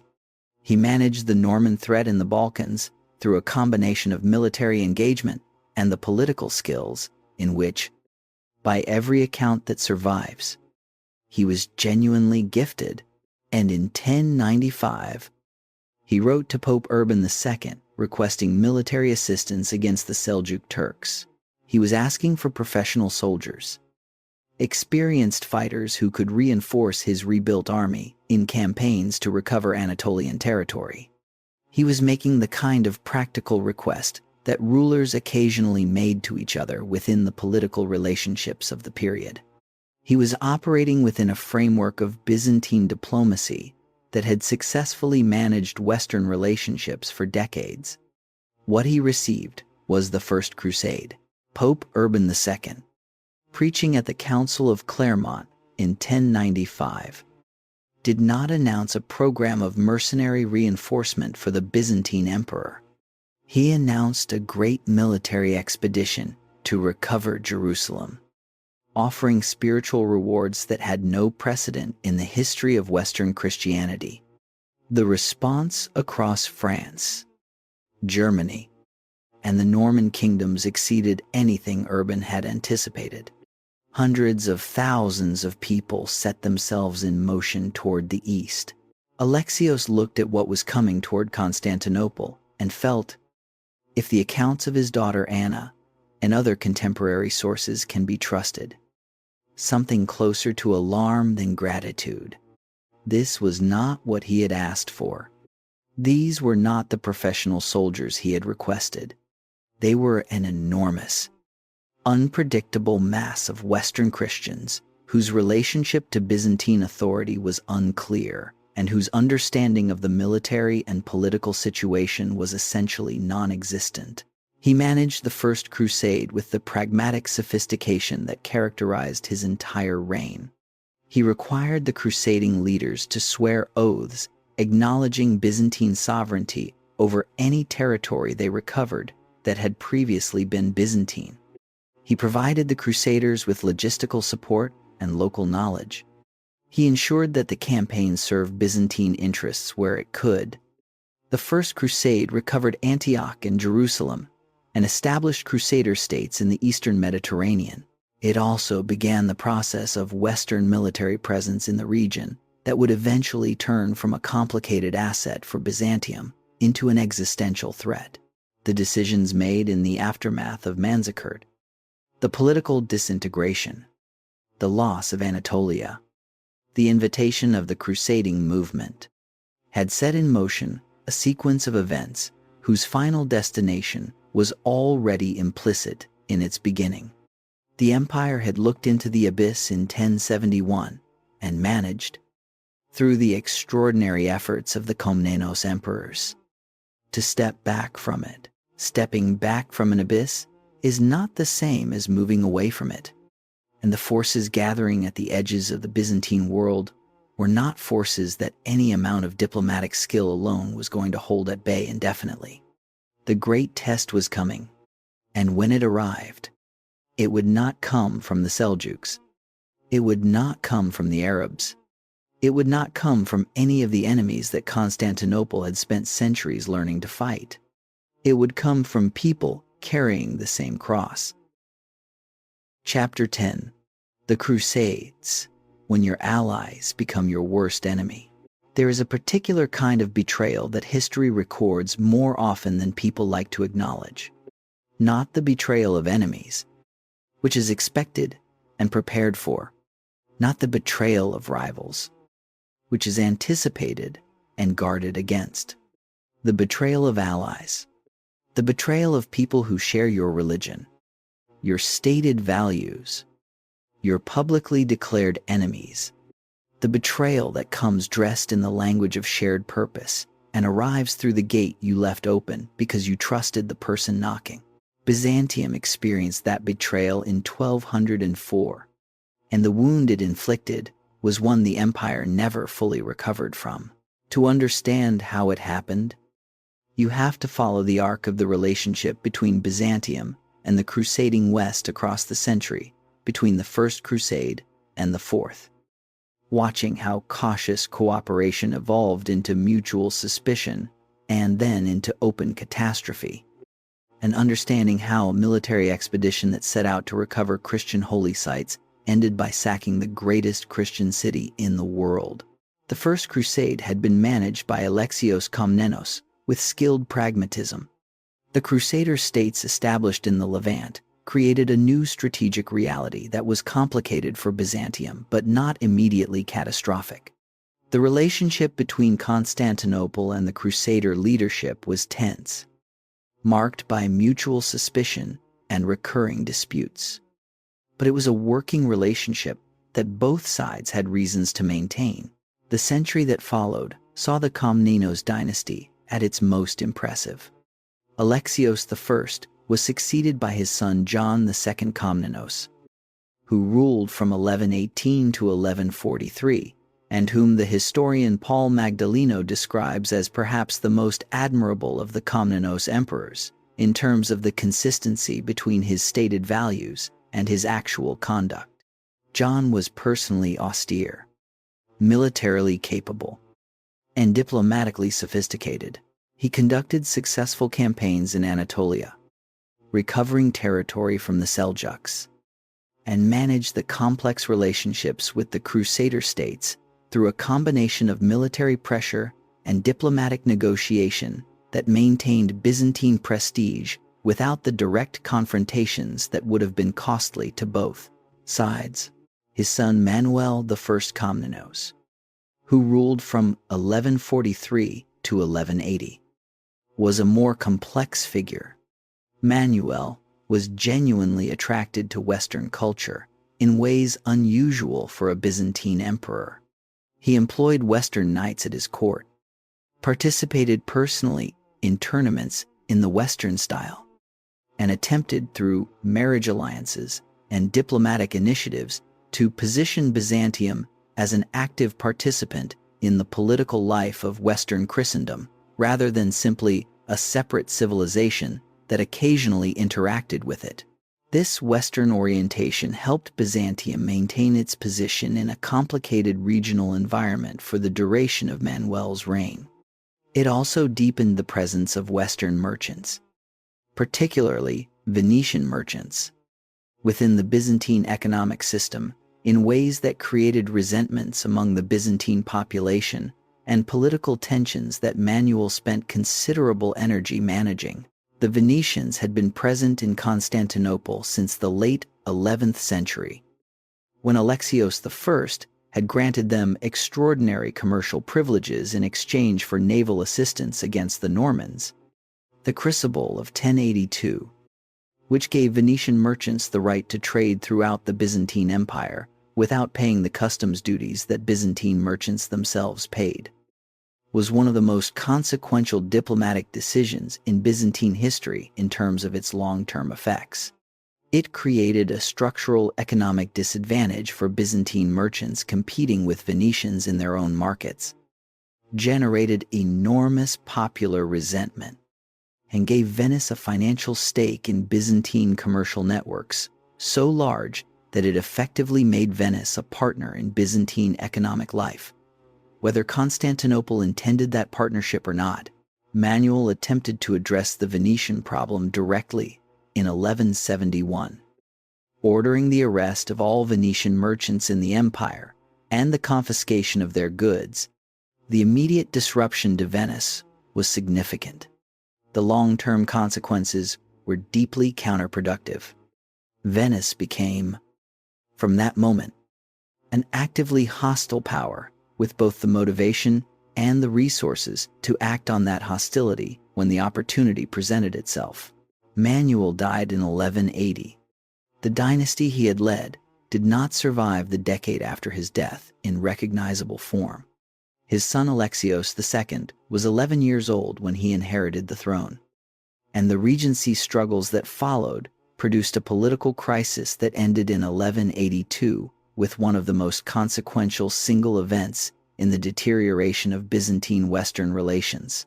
A member of the Komnenos family, named Andronikos, entered Constantinople in 1182 and organized what the sources describe as a massacre of the Latin population of the city. The Latin quarter of Constantinople, home to thousands of Western merchants and their families, was attacked. Men, women, and children were killed. Churches were burned. Those who escaped to their ships were attacked in the harbor. Some survivors were sold as slaves. The massacre of 1182 was connected to a political coup rather than being a purely ideological act, and its precise scale and character remain subjects of historical discussion. But its effect on Western perceptions of Byzantium was decisive and lasting. The reports that reached Western Europe shaped attitudes toward Constantinople in ways that the subsequent execution of Andronikos himself and the attempts of his successors to restore relations could not fully reverse. A city that had done this to Western Christians was a city that future crusaders would find easier to view as something other than an ally deserving of protection. Andronikos Komnenos ruled briefly and brutally, was overthrown in 1185, and was killed by a Constantinople mob. His successors, the Angelos dynasty, governed with a combination of incompetence and political weakness that accelerated the institutional deterioration that had been building since Manuel's death. The Byzantine Empire that entered the 13th century was a fundamentally different entity from the Komnenos Empire of the previous century. Its treasury was depleted. Its military capacity was reduced. Its provincial administration had eroded as local power holders took advantage of central weakness to assert increasing autonomy. And in Western Europe, the crusading movement was preparing its fourth major expedition. The Fourth Crusade was organized in 1201 under the leadership of French and Flemish nobles, with the Doge of Venice, Enrico Dandolo, playing a role whose precise nature historians have debated for centuries. The original plan was to attack Egypt, which had become the military and economic center of the Islamic world in the Eastern Mediterranean, and which most strategic thinkers recognized as the key to any serious effort to consolidate Christian power in the Holy Land. The Crusaders gathered in Venice in 1202 to board the contracted fleet.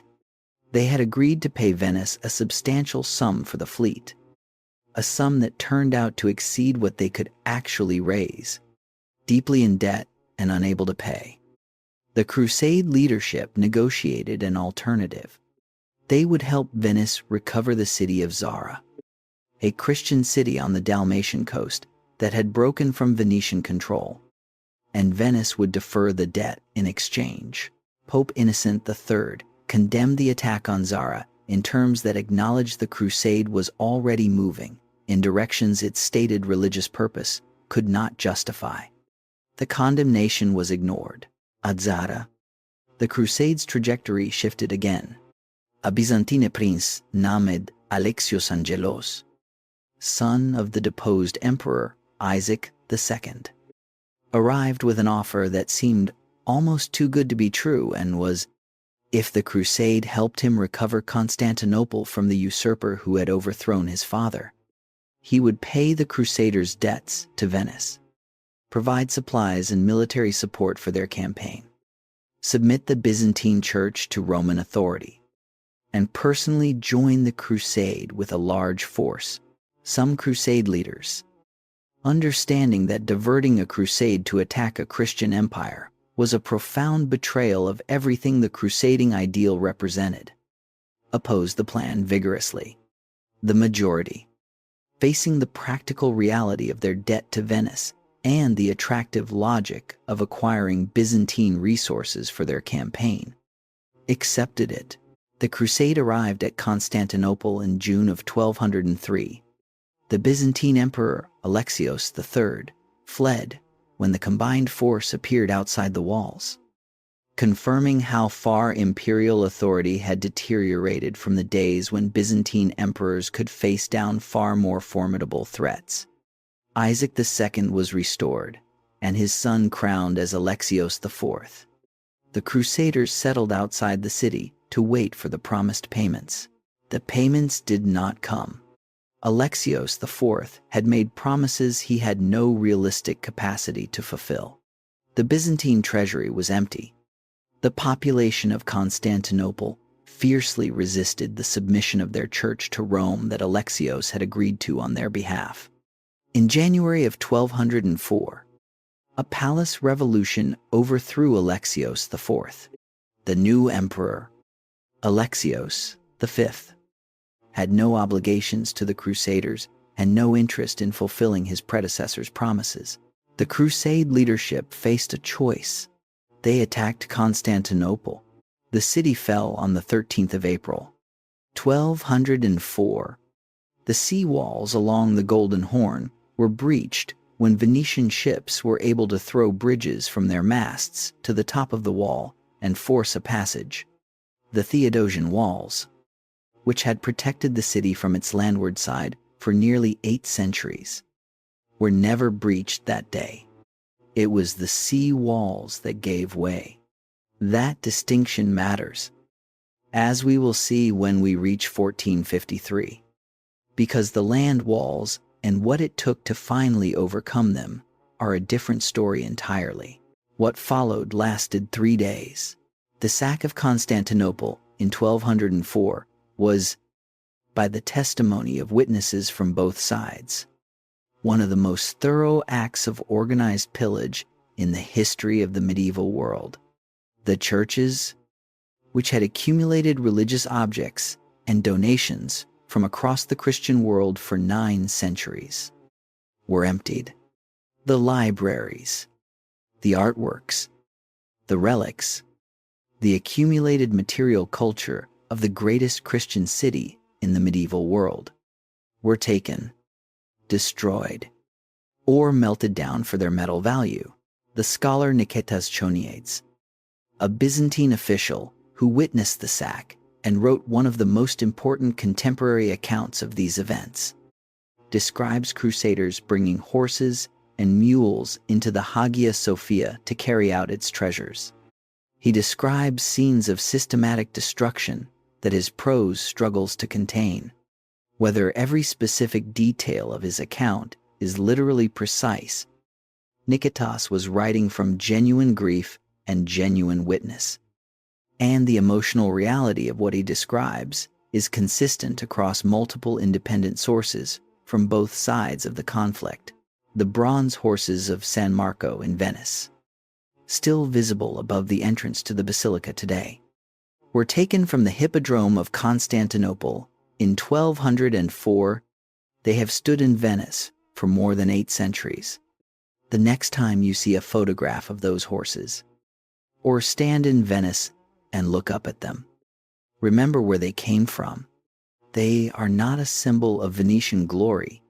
They are what remains of the day Western Christians destroyed the greatest Christian city in the world. Take a moment with that. Let it settle, because that is what 1204 actually was. The Crusaders established a Latin empire of Constantinople that would last until 1261. It was, by most historical assessments. A genuinely dysfunctional state that never developed the administrative capacity to govern what it had seized. The Western nobles, who divided Byzantine territory among themselves, did not have the institutional tradition or the local knowledge to replace what they had destroyed. 3 Byzantine successor states emerged from the wreckage. The Empire of Nicaea, in northwestern Anatolia, became the most significant, maintaining the Byzantine administrative tradition, the Byzantine Church, and the claim to legitimate imperial succession. The recovery of Constantinople was accomplished by Michael VIII Palaiologos, who seized power within the Nicaean state in 1258. In 1261, a Nicaean force entered Constantinople, while the Latin garrison was absent on a military expedition, and Michael entered the city in a ceremony whose symbolic resonance he understood completely. He walked barefoot to the Hagia Sophia. He was crowned Byzantine emperor in the church that Justinian had built 7 centuries before. The Latin Empire was over. The restoration of Byzantine Constantinople in 1261 was a moment of genuine historical significance, and it was celebrated as such. But the empire that Michael VIII restored was not the empire that had existed before 1204. The losses of 57 years were not simply territorial. They were institutional, demographic, economic, and psychological in ways that no coronation ceremony could reverse. The treasury that had been stripped in 1204 had not been rebuilt. The commercial networks that had made Byzantine merchants competitive in their own markets had been further eroded. The population of Constantinople itself was a fraction of what it had been. The greatest betrayal in Byzantine history had not ended the empire, but it had changed what the empire was in ways that could not be undone by restoration ceremonies and coronations in the Hagia Sophia. However much they meant to the people who witnessed them, the emperor was back in his city. The question that the next 2 centuries would answer was whether that was enough to face what was already moving toward Constantinople from the east. It was not going to be a comfortable answer. Chapter 11. The Long Twilight Survival as an Art Form. There is a kind of greatness that only becomes visible in retrospect, that is invisible to the people who live through it, because it does not look like greatness from the inside. It does not announce itself with victories or conquests or the construction of monuments. It announces itself only in the negative, in the fact that something which should have ended kept going, that an institution which had every structural reason to collapse continued to function, continued to produce, continued to mean something to the people it governed and to the world around it, long after the resources that normally sustain institutions of its kind had been reduced to a fraction of what they had once been. The Byzantine Empire between 1261 and 1453 was that kind of greatness, not the greatness of the Macedonian Golden Age, which expanded and built and projected power across a continent, not the greatness of Justinian, which attempted to remake the world in the image of a vision so large it nearly broke the empire that carried it. The quieter, harder, less celebrated greatness of an institution that knew it was dying and continued to be excellent anyway.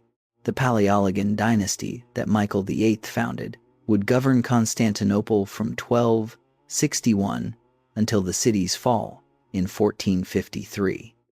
Nearly 2 centuries. It was the longest ruling dynasty in Byzantine history. It also governed the weakest Byzantine state in that history, an empire that shrank with each generation until Constantinople itself, with a radius of perhaps a few miles of surrounding territory, was essentially all that remained. Michael VIII died in 1282, leaving his son Andronicus II, an empire whose primary strategic challenge was managing the relationship between multiple external powers whose interests in Byzantine territory were all potentially threatening. The Mongol presence had transformed the regional political landscape of Anatolia and the Middle East.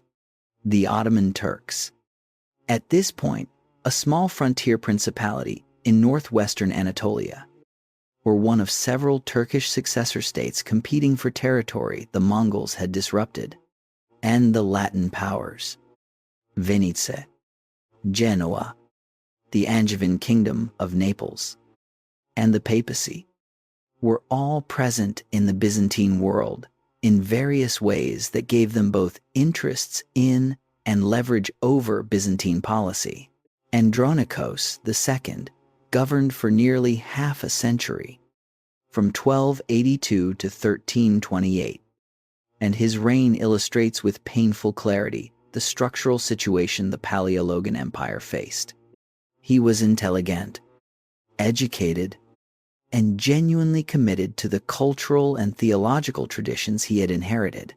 He was also governing with resources so constrained that almost every decision about how to deploy them was simultaneously a decision about what to leave undefended. He reduced the Byzantine navy substantially, a decision that the historian Mark Bartusis identifies as one of the most consequential strategic errors of the Palaiologan period. The reasoning was short-term rational. The navy was expensive. Genoa provided naval services in exchange for commercial privileges that appeared less immediately costly. The long-term consequence was that Byzantium became dependent on Genoese naval power for its own defense, a dependency that constrained Byzantine foreign policy in ways that compounded across the following generations.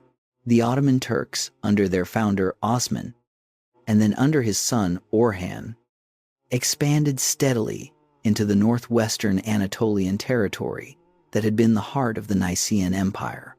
The city of Bursa fell to Orhan in 1326. Nicaea itself, the city where the Byzantine successor state had maintained its tradition through 57 years of Latin occupation, fell in 1331. Each city that fell was not just a military loss. It was a reduction in the tax revenue, the military manpower, and the institutional depth that the Byzantine state needed to function. The empire was being hollowed out from its territorial foundations at a rate that no program of internal reform could reverse. The civil wars of the 14th century accelerated this process with a thoroughness that no external enemy could have achieved on its own. The conflict between Andronikos II and his grandson Andronikos III, which ran from 1321 to 1328, was the first of several internal conflicts that consumed resources, disrupted administration, and demonstrated to the Ottoman state that Byzantine political dysfunction was at least as reliable a source of territorial opportunity as military pressure. Andronikos III governed until 1341. His chief minister, John Cantacuzénos, was one of the most capable Byzantine administrators and military commanders of the period. When Andronikos III died, the conflict between the regency governing for his young son John V and John Cantacuzénos produced a second civil war that lasted until 1347. Both sides in this civil war invited Ottoman military assistance, providing the Ottoman state with military experience in European terrain and the political legitimacy of being treated as a valued ally by Byzantine imperial claimants. The consequences of this invitation would be felt for the next century. John Cantacuzénos ultimately prevailed and governed as co-emperor with John V until 1354, when a palace revolution restored John V to sole power. Cantacuzénos retired to a monastery and spent the remaining decades of his life writing one of the most valuable historical accounts of the period. The historian Donald Nicol describes his history as simultaneously a genuine historical document and an elaborate attempt by a man who understood that some of his decisions had caused lasting damage to the empire he he had genuinely tried to serve. During the same period, the theological controversy over hesychasm occupied Byzantine intellectual and religious life in ways that illuminate the strangest paradox of the Palaiologan era. Hesychasm was a contemplative tradition within Byzantine monasticism, centered on inner stillness and the claim that a practitioner could achieve a direct experiential knowledge of God through prayer and ascetic discipline. Its most important theological defender, the monk Gregory Palamas, argued that what the hesychast practitioner experienced was not God's essence, which remained beyond all human knowing, but God's energy, a real divine presence, genuinely distinct from the divine essence, in a way that preserved the absolute transcendence of God. The Palamite theology that emerged victorious and was formally endorsed by Byzantine councils in 1341, 1347, and 1351 became the foundational theological framework of the Orthodox tradition. Still regarded as authoritative in the Eastern churches today, here is the paradox. The 14th century Byzantine Church was producing theological work of genuine originality and lasting influence, while the empire was losing cities to the Ottomans every decade.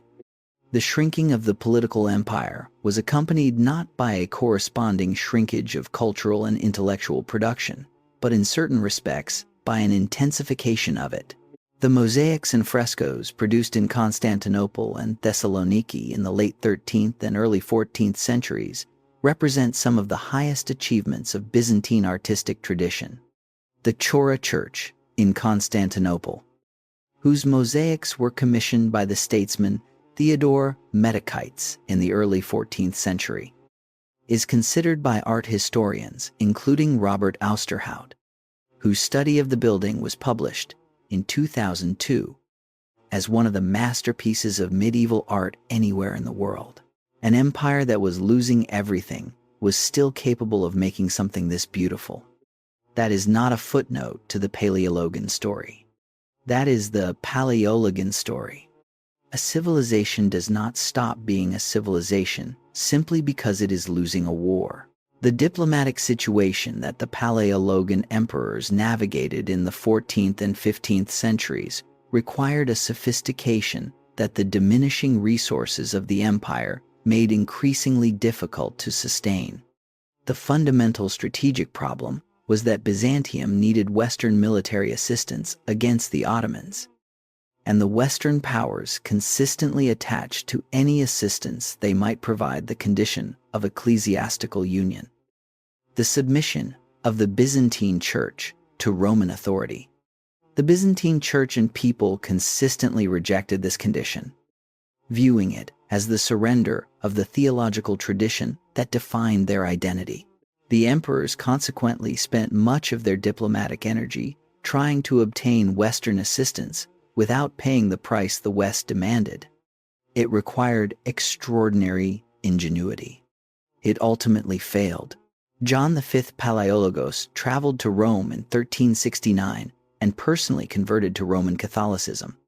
The Western military assistance it was intended to generate did not materialize. He returned to Constantinople having gained nothing tangible and having damaged his standing with his own church and people. Manuel II Palaiologos, who governed from 1391 to 1425, is one of the most compelling figures in the entire Palaiologan dynasty. He was, by every account, a man of genuine intellectual distinction, a writer and theologian who produced work that historians of Byzantine literature still read and value. He understood the situation he was in with complete clarity and managed it with a dignity that circumstances did not require and that he chose to maintain anyway. He traveled through Western Europe between 1399 and 1403, visiting the courts of France and England in a personal appeal for assistance against the Ottoman Sultan Bayezid, who had been besieging Constantinople since 1394. The English chronicler Adam of Usk, who saw Manuel in London, described him with a mixture of admiration and sadness, noting the spectacle of a great emperor reduced to seeking help from the kings of the West. Manuel received diplomatic sympathy. He did not receive military substance. What saved Constantinople in the short term was not Western assistance, but an event that no Byzantine diplomatic effort had produced. Timur, the Central Asian conqueror, defeated the Ottoman Sultan Bayezid at the Battle of Ankara in 1402.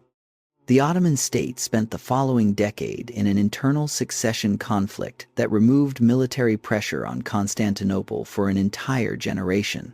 Manuel used this unexpected reprieve with the pragmatic intelligence that characterized his reign, maintaining cautious relations with the competing Ottoman princes, repairing the walls of Constantinople, and attending to the internal administration of the reduced empire with the care of a man who understood that every year of continued existence was a gift that circumstances might withdraw without warning.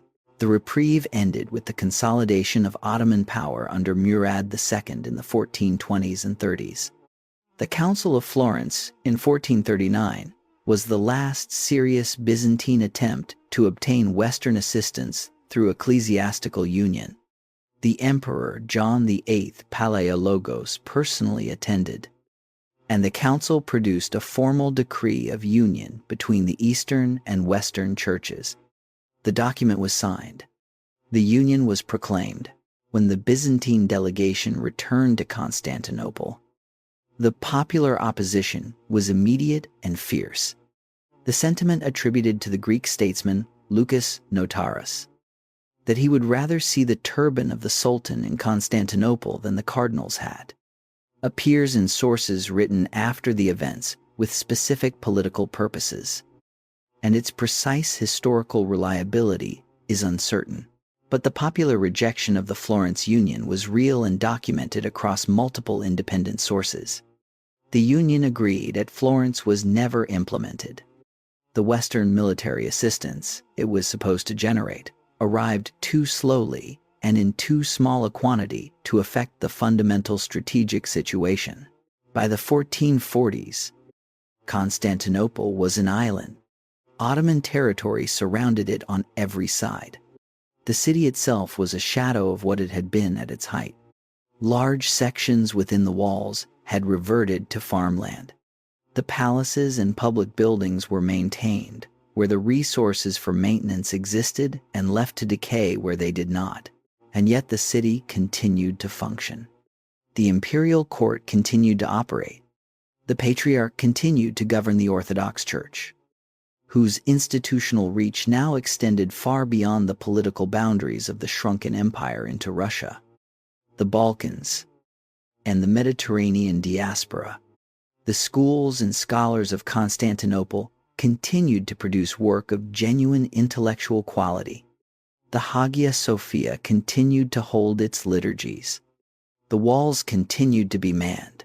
The historian Stephen Runciman, in his study of the fall of Constantinople, published in 1965, describes the last decades of Byzantine Constantinople as a civilization that had made its peace with its own ending without surrendering to it. That continued to affirm the value of what it had been, even as the political conditions that had sustained it were disappearing one by one.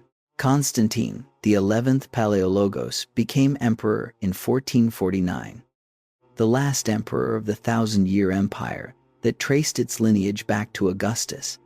He was a capable soldier and an honorable man who understood exactly what he had inherited and what was coming. He sought Western assistance through every available channel. He attempted to negotiate a working relationship with the young Ottoman Sultan Mehmed II, who had come to the throne in 1451. He maintained the defenses of the city with the resources available to him, which were grievously insufficient for what was coming. He knew what was coming. Everyone in Constantinople knew what was coming. The question was not whether the end would arrive, but when and how. Constantine XI surveying the walls of the city his civilization had built and defended for 11 centuries, made the choice that defined his place in history. He stayed. He did not flee. He did not negotiate a personal surrender in exchange for his life. He stayed in his city, with his people, with his walls, and with a civilization that had refused to end for 1,000 years. The storm was almost there. The preparations were already being made on the other side of the walls. And, inside Constantinople, in the churches and the libraries and the workshops of a city that was almost all that remained of an empire that had once stretched from Spain to Mesopotamia, a civilization spent its last winter being, as completely as it could manage, exactly what it had always been. When the end came, it would find Byzantium standing. Chapter 12. The Fall, May 29, 1453. There are days in history that the people who live through them know, in the moment, are unlike other days. Not in the way that retrospect assigns significance to events that seemed ordinary at the time, but days where the participants understand, as they are happening, that something is ending that will not come back, that a door is closing that no key will ever reopen, that the world they have known is about to become something permanently different. May 29th, 1453 was one of those days.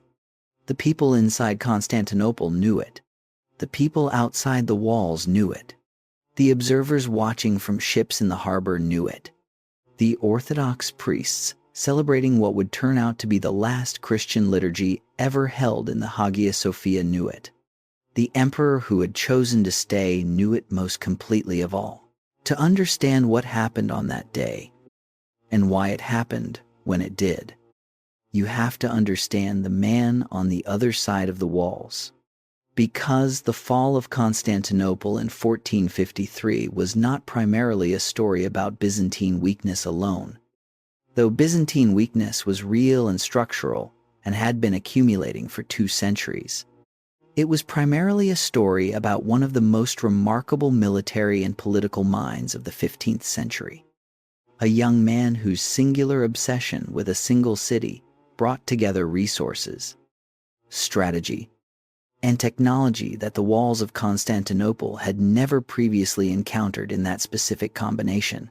Mehmed II was born in 1432, the third son of the Ottoman Sultan Murad II. His early life was not the straightforward preparation for power that his eventual trajectory might suggest. He was passed over for the succession initially, brought back when his older brother died, allowed to rule briefly as sultan at the age of 12 when his father temporarily abdicated, and then set aside again when Murad returned to the throne to manage a military emergency. By the time he became sultan permanently in 1451 at the age of 19, he had experienced enough of the instability and uncertainty of Ottoman court life to have developed a combination of intense focus and ruthless clarity about power that would define his reign. He had also developed an obsession. Constantinople had been the objective of Ottoman ambition since before Mehmed was born. His father Murad had besieged it. His great-grandfather Bayezid had besieged it before the Timurid intervention had forced him to abandon the effort. The city on the Bosphorus represented for the Ottoman state not merely a valuable territorial acquisition, but a symbolic necessity. An empire that controlled Anatolia and the Balkans, but not Constantinople, was an empire divided by a city it could not take. Mehmed understood this from childhood, and it had shaped his sense of what his reign needed to accomplish. He studied the city with the systematic attention of a man preparing to solve a specific technical problem. He gathered intelligence on its defenses, its population, the precise construction of the Theodosian walls that had protected the city's landward side for more than 1,000 years against every form of assault the medieval world had previously attempted. He consulted engineers, about the capabilities of existing siege technology, and he concluded that the primary obstacle was the walls themselves, whose combination of height, thickness, and layered construction had defeated every previous assault and would continue to defeat any assault that relied on the weapons available when those walls were built. He needed to break the walls, and he found the man who could tell him how. Urban was a Hungarian or possibly German engineer, depending on the source, who had originally offered his services to Constantine XI. Constantine could not pay what Urban asked. Mehmed could, and did, with a generosity that tells you something about how seriously he took the technical problem Urban was offering to solve. Urban designed and oversaw the construction of artillery pieces whose scale represented something genuinely new in the history of siege warfare. Contemporary accounts describe a barrel of extraordinary length capable of firing stone balls of considerable mass. The various sources give figures that differ enough that historians, including David Nicole, counsel caution about accepting any single figure as precisely accurate. But what is consistent across multiple independent accounts is both the general scale and the genuine novelty of what Urban had built. Walls designed to resist the projectile weapons available in the 5th century had not been designed to absorb repeated impacts from projectiles of this mass and velocity. The engineering assumptions on which a millennium of Byzantine defensive confidence rested had been rendered obsolete by a technology that had not existed when those walls were constructed. Mehmed had not simply found better soldiers or a better strategy. He had found a way to change the rules of the game entirely. Mehmed assembled his forces at Constantinople in early April of 1453. The Ottoman army that surrounded the city numbered, by estimates that historians including John Haldon and Marios Philippides have examined carefully, somewhere between 60,000 and 80,000 men, with some sources giving higher figures that most scholars treat with caution. Against them, Constantine XI could muster somewhere between 7,000 and 8,000 defenders, including the Genoese contingent under Giovanni Giustiniani Longo that arrived in January of 1453 and whose quality and leadership were among the most important assets the defense possessed. The disproportion in numbers was severe but not in itself decisive.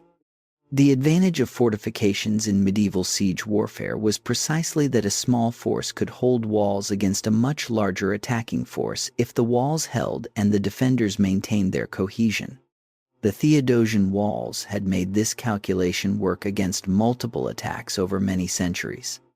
The question was whether they could make it work against artillery of this scale. The answer arrived in the first days of the bombardment. Urban's cannon and the battery supporting it began firing against the Theodosian walls in early April. The damage they inflicted was genuine and serious. Sections of the outer wall were breached and required hasty repair with timber and earth, materials that absorbed cannon fire somewhat better than stone, but that represented a significant degradation of the defensive position. The defenders worked through the nights to repair each day's damage, a process that the historian Stephen Runciman describes as heroic in its endurance and heartbreaking in its ultimate insufficiency. Giustiniani Longo organized the defense of the land walls with a professional skill that Mehmed's repeated assaults could not overcome through the first weeks of the siege. The combined Byzantine and Genoese force repelled multiple major assaults in April and early May, demonstrating that the city could not be taken by direct assault alone. Mehmed's response to this resistance illustrated the qualities that made him formidable beyond his possession of superior artillery. When his naval forces failed to force the chain that the Byzantines had stretched across the Golden Horn to prevent Ottoman ships from entering the harbor, Mehmed solved the problem with a solution so unexpected that it remains one of the most discussed military engineering feats of the 15th century. He ordered his fleet transported overland. Wooden tracks were laid across the ridge north of the Golden Horn and made smooth with animal fat. Dozens of Ottoman ships were hauled across this improvised road in a single night and relaunched into the Golden Horn behind the chain. The Byzantines woke to find Ottoman ships in what they had considered a protected harbor, forcing them to extend their defense to the sea walls and further diluting the garrison that was already stretched to its absolute limit. The historians Marios Philippides and Walter Honock, in their detailed study of the siege, published in 2011, treat the overland transport of the fleet as a turning point, not because it immediately broke the defense, but because it changed the strategic equation in ways that the subsequent weeks would make irreversible. The weeks of May were weeks of increasing desperation inside Constantinople. The Western assistance that Constantine had sought for years did not come in any form adequate to the situation. A Venetian fleet that might have intervened arrived too late. The Genoese colony at Pera, just across the Golden Horn, maintained a studied neutrality that prioritized its commercial relationship with whoever would control the Bosphorus over any solidarity with the besieged city. Inside the walls, the population did what populations under siege have done throughout history. They prayed. The icon of the Virgin Hodegetria, one of the most sacred objects in Byzantine religious life, was carried in procession through the city. The Hagia Sophia was filled with worshippers from both the Unionist and anti-Unionist factions. The theological divide that had structured so much of Byzantine history briefly suspended in the face of what the morning would bring. Constantine XI attended a final ceremony in the Hagia Sophia on the evening of May 28, 1453. The sources describe a gathering of both Latin and Greek Christians united by the immediate reality of what surrounded them. Constantine addressed the gathered clergy, noble, and soldiers with words that the sources record in various versions, but that consistently describe a man who had made his choice, who understood what it meant, and who was at peace with it. He asked forgiveness of anyone he had wronged. He said farewell to those around him. He went to the walls. The final assault began in the early hours of May 29th. Approximately 1 hour and 30 minutes after midnight by most scholarly estimates, Mehmed committed his forces in waves. The irregular troops who formed the first wave were intended to exhaust the defenders and probe for weaknesses. The Anatolian regular troops who followed pressed harder. The elite Janissary Corps came last. The land walls held through the first wave and through most of the second. The defenders, exhausted by 7 weeks of continuous vigilance and combat, held their positions with a discipline that sources from both sides acknowledge. The break, when it came, arrived through a combination of factors whose precise relative importance historians still debate. A small gate in the walls, the Cerco Porta, had apparently been left improperly secured, and a group of Ottoman soldiers found and entered it. Whether this was a decisive factor or a contributing one among several is a question the sources do not resolve with certainty. The historian Donald Nickel treats the Cerco Porta as a genuine contributing factor. Others place greater weight on the wound that Justiniani Longo received in the fighting, which caused him to leave his position at a critical moment. His departure demoralized the defenders around him. Mehmed's forces found in that demoralization the opening that weeks of assault had not created. The walls were breached. Ottoman troops entered the city. Constantine XI, according to the accounts that survive, and that historians treat as broadly consistent, even where individual details differ, tore off his imperial insignia when it became clear the city was lost, so that he would not be identifiable as the emperor, and threw himself into the fighting. His body was never definitively identified afterward. Some accounts describe him dying on the walls in the final fighting. Others suggest he died in the streets as Ottoman troops swept through the city. The uncertainty itself has given his end a quality that the historical record cannot resolve, and that history has consequently preserved as something more enduring than a documented fact. The last emperor of Byzantium disappeared into the city he had refused to abandon, and the history that has preserved his name cannot tell you precisely where he fell. Mehmed entered Constantinople later that day. The accounts of his entry consistently describe a man whose response to what he had accomplished was more complex than simple triumph. He went first to the Hagia Sophia. He stood inside the building that had amazed visitors for 916 years. By the account of the historian Critavoulos, who wrote a biography of Mehmed shortly after these events, he reportedly murmured lines from a Persian poem about the passing of earthly power, about spiders weaving webs in the palaces of kings, and owls singing watch songs in the towers of the great. Whether these precise words were spoken cannot be verified. What is consistent across multiple independent sources is that Mehmed stood in the Hagia Sophia and experienced something more complex than the satisfaction of military victory. He understood what he had taken in a way that most conquerors do not understand what they have destroyed. And his response to that understanding was not to eliminate what he had conquered, but to claim it. He declared himself Caesar Rome, Caesar of Rome. He was not presenting himself as the destroyer of the Roman Empire. He was presenting himself as its legitimate successor, the ruler who had taken up the Roman inheritance that Constantinople had carried for more than 1,000 years.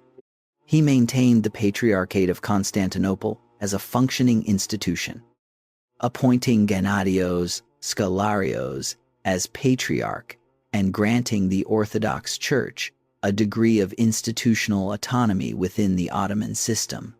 He patronized Greek scholars. He commissioned a biography of himself written in Greek by a Greek historian. A man powerful enough to destroy what he had just conquered chose instead to continue it under a different name. That single choice tells you more about what Byzantium had been than any description of its achievements could. The news of Constantinople's fall traveled across Europe, and the responses it generated tell you something about how deeply the city had embedded itself in the political and psychological landscape of the medieval world. Pope Nicholas V called for a crusade to recover it. The scholar Aeneas Silvius Piccolomini, who would later become Pope Pius II, wrote that the death of Greek learning had now been accomplished, that the texts preserved in Constantinople for 1,000 years were in the hands of people who might not value what they held. He was not entirely wrong about the danger. He was not entirely right about the outcome. Because what happened to the Byzantine intellectual and cultural tradition in the aftermath of 1453 was not simply destruction, it was dispersal, and dispersal, as the final chapter will show, is not the same as ending, not even close. Chapter 13. The Legacy, the Empire that never truly ended. Before we trace the lines that connect a medieval empire on the Bosphorus to the world you live in today, take a moment to sit with what has just ended. A political institution that began, in its Eastern form, with Constantine's founding of Constantinople in 330, had lasted for more than 1,000 years after the date your history class told you Rome fell. It had survived the Arab conquest that reshaped the entire Mediterranean world. It had survived the Fourth Crusade, the most devastating act of betrayal in the history of Christian civilization. It had survived the progressive loss of almost everything that sustained it materially. And when it ended not with institutional collapse or administrative dissolution, but with an emperor who chose to die on its walls and a population that had maintained its cultural and religious identity through circumstances that would have dissolved less rooted communities centuries before. That is not nothing. That is, if you take the long view of what civilizations are and what they accomplish, something genuinely extraordinary. The immediate aftermath of 1453 produced exactly the kind of dispersal that Aeneas Sylvius Piccolomini had feared, but whose consequences were considerably more creative than pure destruction. Byzantine scholars who had been present in Constantinople, or who had been living in the Italian cities where Byzantine intellectual influence had already been established for decades, became central figures in the transmission of Greek classical texts and Byzantine theological and philosophical tradition to the Latin West.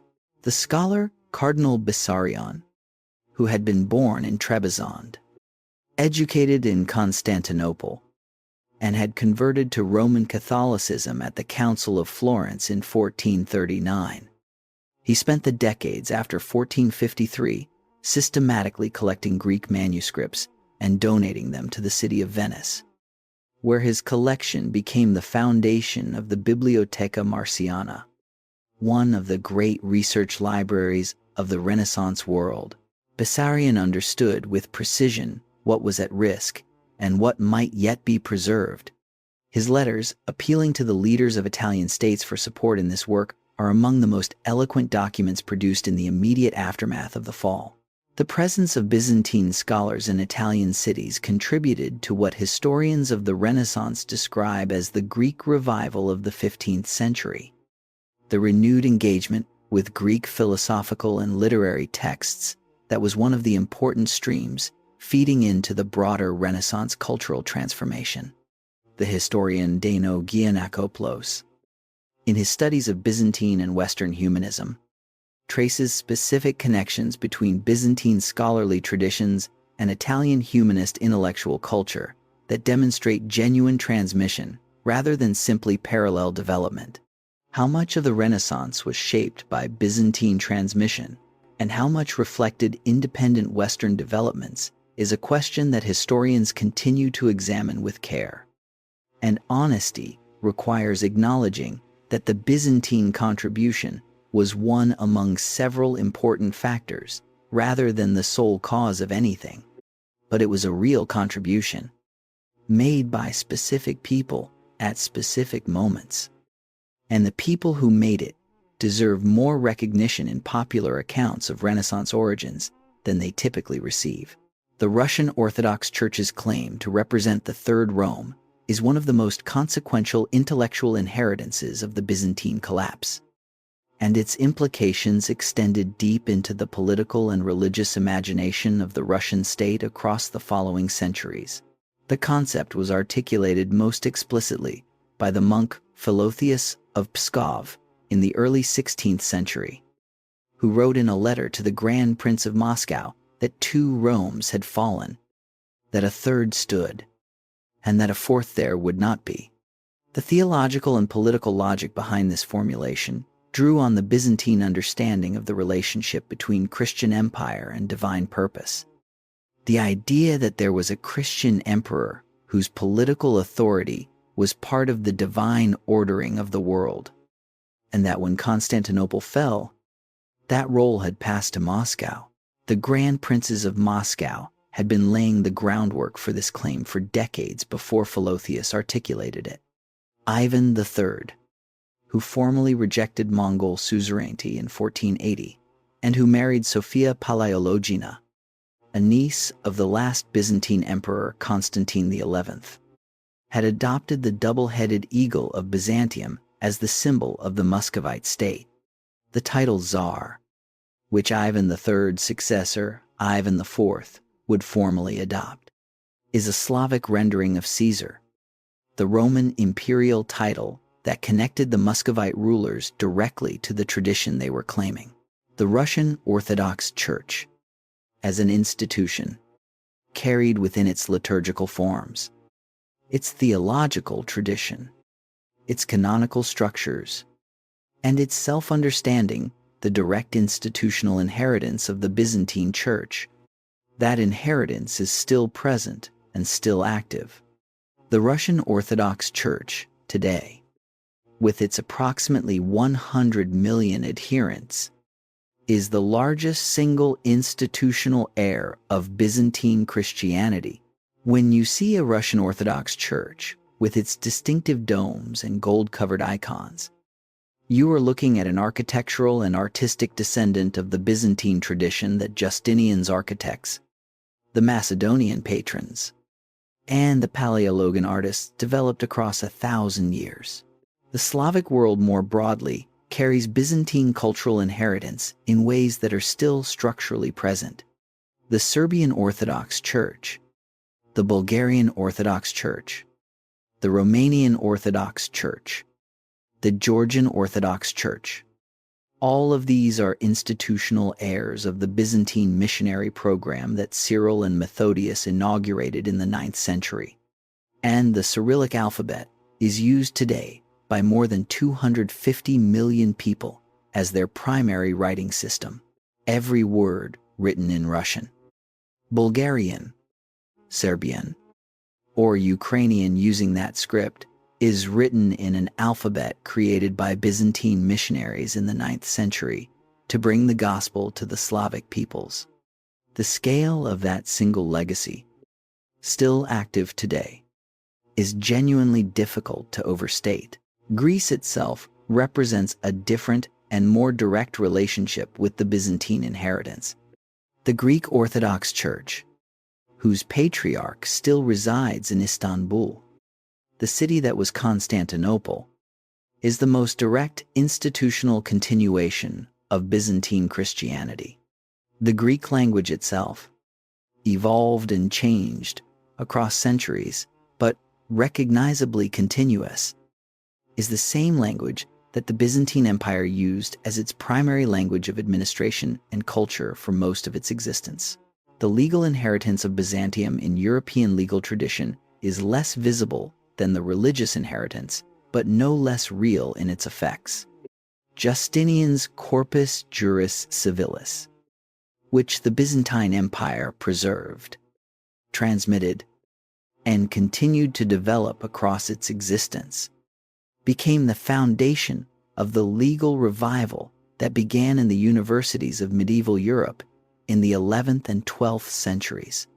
The civil law tradition that governs most of continental Europe, Latin America, and significant portions of Asia and Africa today is traceable in its foundational concepts and categories to Roman law, as preserved and transmitted through the Byzantine legal tradition. Every time a court in France, Germany, Italy, Spain, or Brazil applies the concepts of property, contract, and obligation that structure civil law reasoning, those concepts carry within them the intellectual work of Tribonian's commission in 6th century Constantinople and the Byzantine legal scholars who maintained and developed that tradition for 1,000 years afterward. The Ottoman Empire itself, which might seem the antithesis of Byzantine inheritance, was in certain practical respects a direct institutional heir of what Byzantium had built. Mehmed II's claim to be Caesar of Rome was not simply rhetorical. The Ottoman administration incorporated Byzantine administrative practices, employed Byzantine officials and advisors, and maintained Byzantine institutional traditions where doing so served Ottoman governance. The Greek Phanariot families who served the Ottoman Empire as administrators and diplomats for centuries were the descendants of the Byzantine administrative class, carrying within their professional traditions the institutional memory of the state their ancestors had served.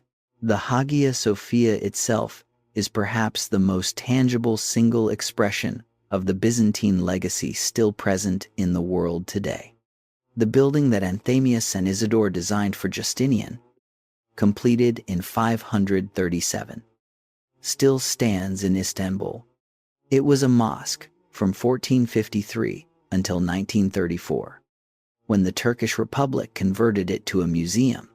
In 2020, it was reconverted to a mosque by the Turkish government, a decision that generated significant international discussion. Consider what it means that the status of a single building constructed nearly 1,500 years ago, can still generate international headlines today. No other building on Earth carries that kind of freight.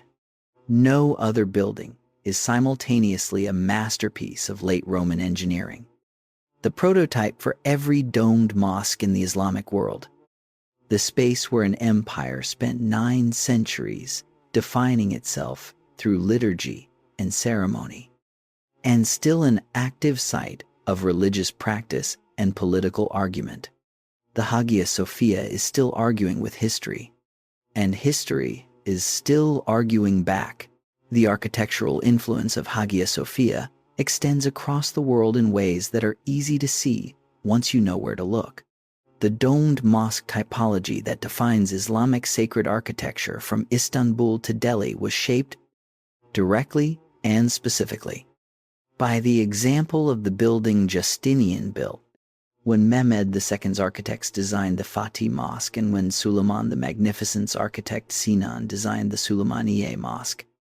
They were working explicitly in dialogue with the building that Anthemius and Isidore had created, the dome of St. Paul's Cathedral in London, of the Pantheon in Paris, of the Capitol building in Washington.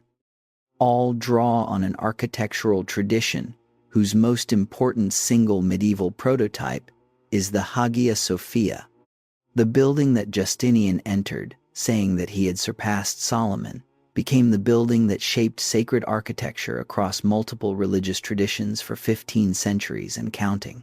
Before we close, there is something that honest history has to say directly.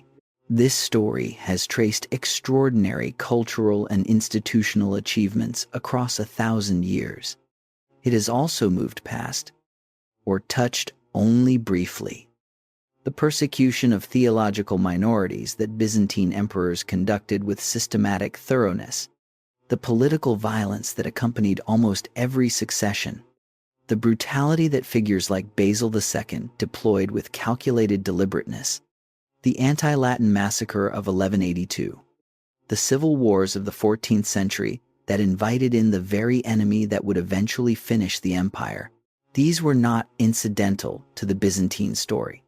They were part of the same civilization that produced the Hagia Sophia, the Corpus Juris Civilis, the Cyrillic alphabet, and the theological tradition that still governs the spiritual lives of hundreds of millions of people. The history that keeps only the achievements is not the complete history. Neither is the history that reduces Byzantium to its cruelties. Both things were true simultaneously. Both things are part of the record. The civilization that could produce extraordinary beauty and extraordinary brutality was not 2 different civilizations. It was one. That is not a comfortable conclusion. It is, however, an accurate one. And Byzantium, above all things, deserves accuracy from the people who tell its story. Constantine XI died on the walls of Constantinople on May 29, 1453. Or he died in the streets. Or he disappeared into the chaos of the final hours in a way that the historical record cannot recover. What is certain is that he died, that his city fell, and that the empire he represented ended on that day, in the only way that an empire that had refused to end for 1,000 years could end. Not with institutional collapse, not with a government that simply stopped functioning, with a siege, a breach, a last stand, and a man who chose his death over his survival. He left behind a world that was different because Byzantium had existed, different in its law, in its religion, in its art, in its diplomacy, in the alphabets its people used to write their languages, in the architectural forms that gave shape to their most sacred spaces, different in ways that most of the people living in that world did not recognize as Byzantine, because the Byzantine inheritance had been absorbed so completely into the civilizations that carried it forward that it no longer announced itself as foreign. That invisibility is the truest measure of how deeply the empire ran. The things that transform a civilization most completely are the things that stop being visible as transformations and start being experienced as simply the way things are. The law that feels natural, the alphabet that feels native, the theological tradition that feels like the only way to think about God, the architectural form that feels like the only right shape for a sacred building. Byzantium did not simply survive for 1,000 years. It embedded itself so deeply in the world around it that its ending changed less than it appeared to. The institution died. The civilization it had shaped continued. In the Russian churches and the Greek liturgies and the legal codes of dozens of modern nations and the dome of a building in Istanbul that is still, nearly 1,500 years after Justinian first walked beneath it, one of the most extraordinary things that human beings have ever made. The Roman Empire that refused to die for 1,000 years did not finally die in 1453. It transformed, one more time, into something that did not carry its name, but carried its substance forward into the centuries that followed. The story never quite ended. It simply became the world that came after it.